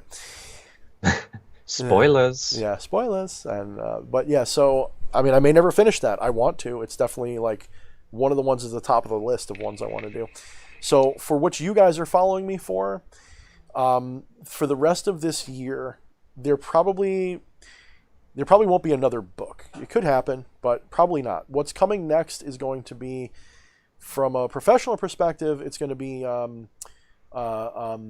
training videos. That's the next thing I'm going to be doing. So, like all the big names, they've all got their videos that accompany their books, their video training courses. I've been asked by dozens of people for this, and I've often said no, because I don't like paywalls. But honestly, at some point, you've got to say yes and do them, because I realize that Become the Maelstrom by itself is awesome, but what if I put some videos to go along with it that you could purchase? And so I may do that. However, I don't like paywalls, so most of the information you'd need is on all my work anyway. I don't hide things behind paywalls. So even if I do a professionally or somewhat professionally produced video for that, it's just meant to be extra material. It's just like buying.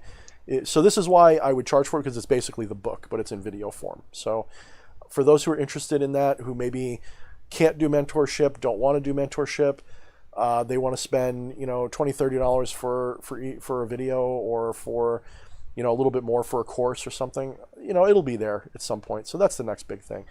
But that's kind of like, I want to do it, but it's not for everybody. That's all I'm going to say. It's not going to be for everybody.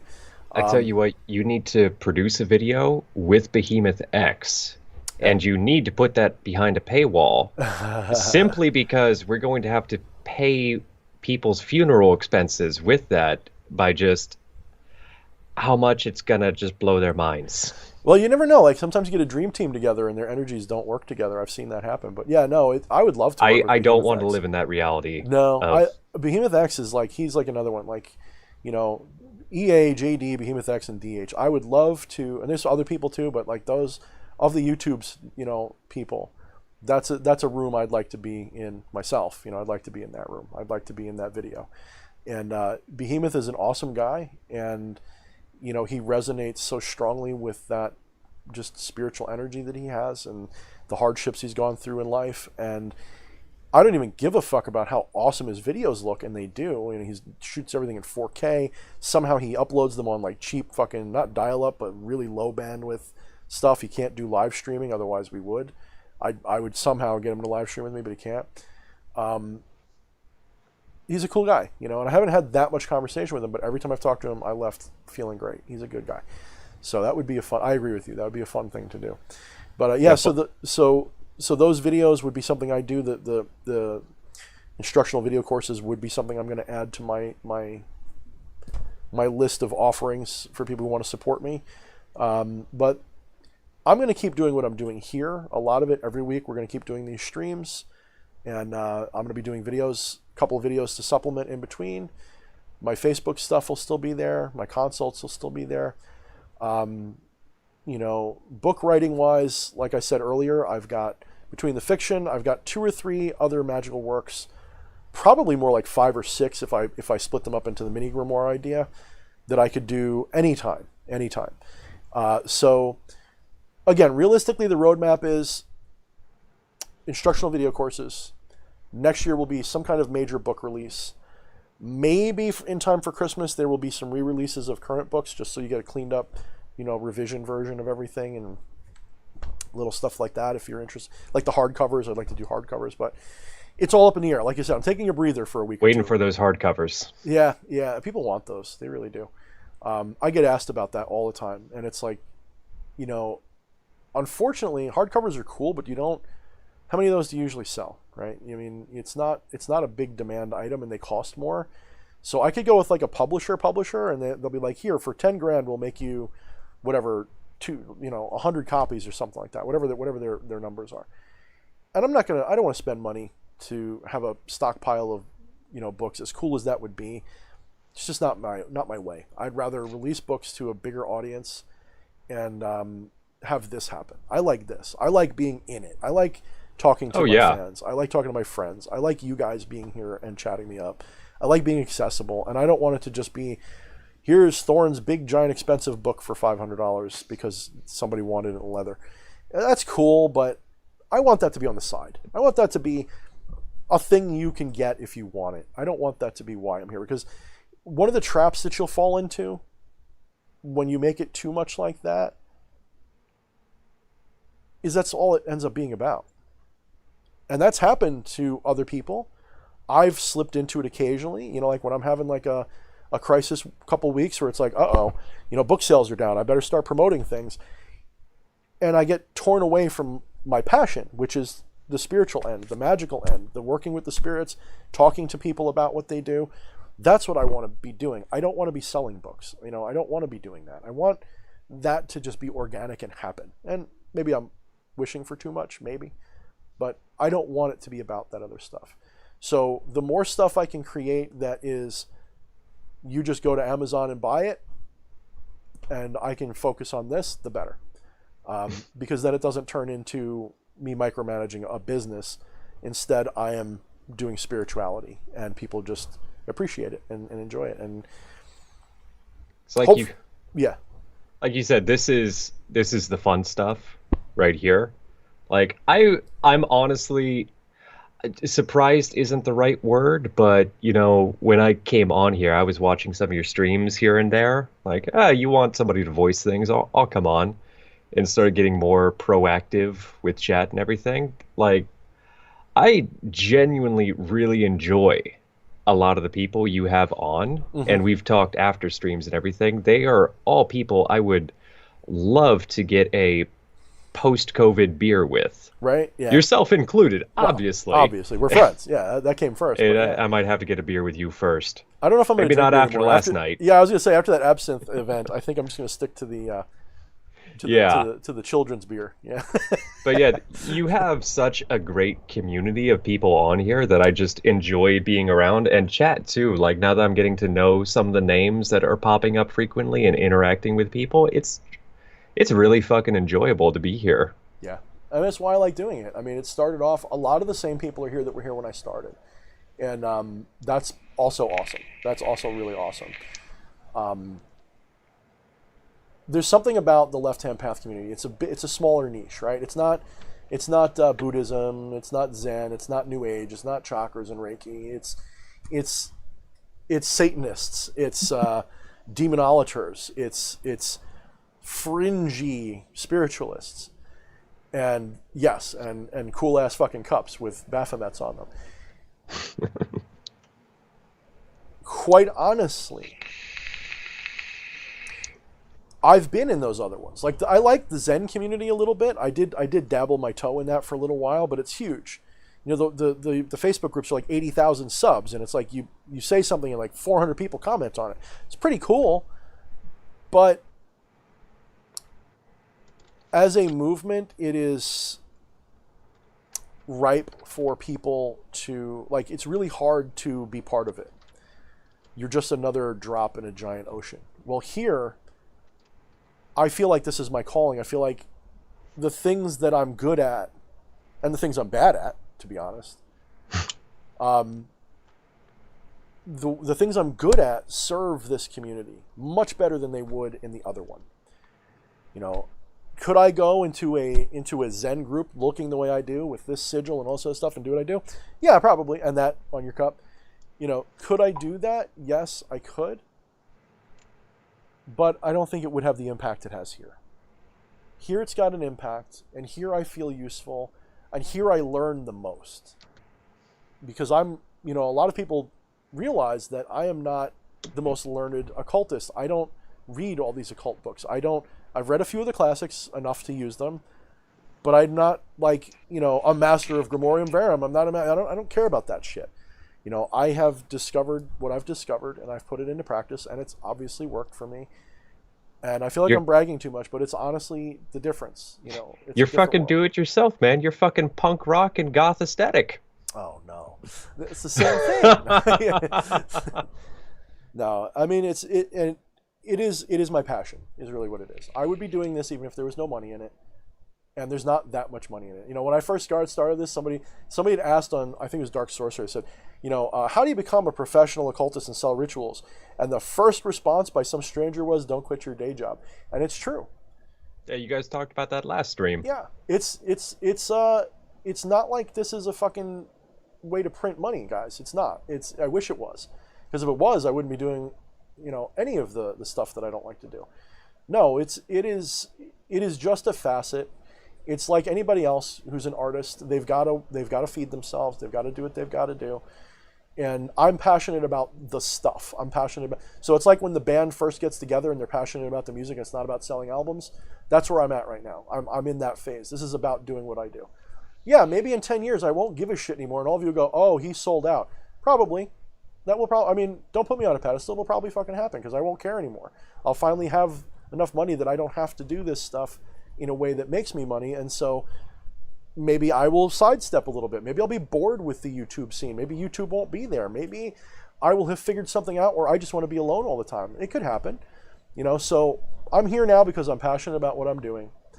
And Jasonium just said it perfectly. You learn as you teach. When I was a martial arts teacher, that's when I learned the most. More so than when I was a student. Yes, I was a student teacher, but I mean, when I was teaching a little bit, when I was in that role of teacher, because I had to answer questions and prove that I could do what I could do, I had to learn. It wasn't like I just had to show up and get my belts. No, I actually had to fight, and I had to do the hard stuff, and I had to, when someone said, I'm doing the technique I was shown, but it's not working, I had to figure out why and improve it, and then we'd have to roll around on the ground for a while and test it, and you can't do that as well necessarily if you're always in that submissive position of student. But you are going to learn a lot more as a teacher and as a community leader. You're going to learn so much more. It's exponentially more. And this is why if you have the courage to do it, I encourage everybody to try it. If you have the ability, like I've never turned anyone down when they come to me on like my mentorship class or they come to me on Facebook and they're like, you know, how do I get started on a YouTube channel? I don't say, oh, it's going to be too hard. You're not good at video or you don't have a face for video. I don't do that. I go, no, fucking do it. Try it. Find that. You may find that this is your calling, just like I did. Go for it. You know, fucking go for it. Fuck yeah. Well, that's actually, I can't think of a better send-off right there. Go for it. Try it. Do it. Stop. Do the damn rituals, guys. If you buy the books, do the rituals in them, would you? But yeah. Just fucking stop just thinking about it and go do it. Do it. We need what's his name? Do it. You know what? Just one last send off. I'm just gonna do it. So everybody, if you like what we're talking about, subscribe to DH Thorne. Click that little bell icon to receive notifications. Comment, subscribe, like this video. Subscribe to the Patreon, the OnlyFans. Follow on Facebook. Buy my crap. Yeah. Yeah, buy this crap. Crap. Yeah, and if you're excited at all, if you're interested about what we've been talking about with the book, go on Amazon. You can find Kindle, paperback, and in the future, hopefully there's some hardcovers. In the future. By the way, hi Elric, I see you there now. What's up, brother? So, all right, so let's sometime next week we'll have maybe the two of us, maybe a whole bunch of other people on, and we'll have some fun. Yeah. All right. All right, ending the stream in 3, 2, 1.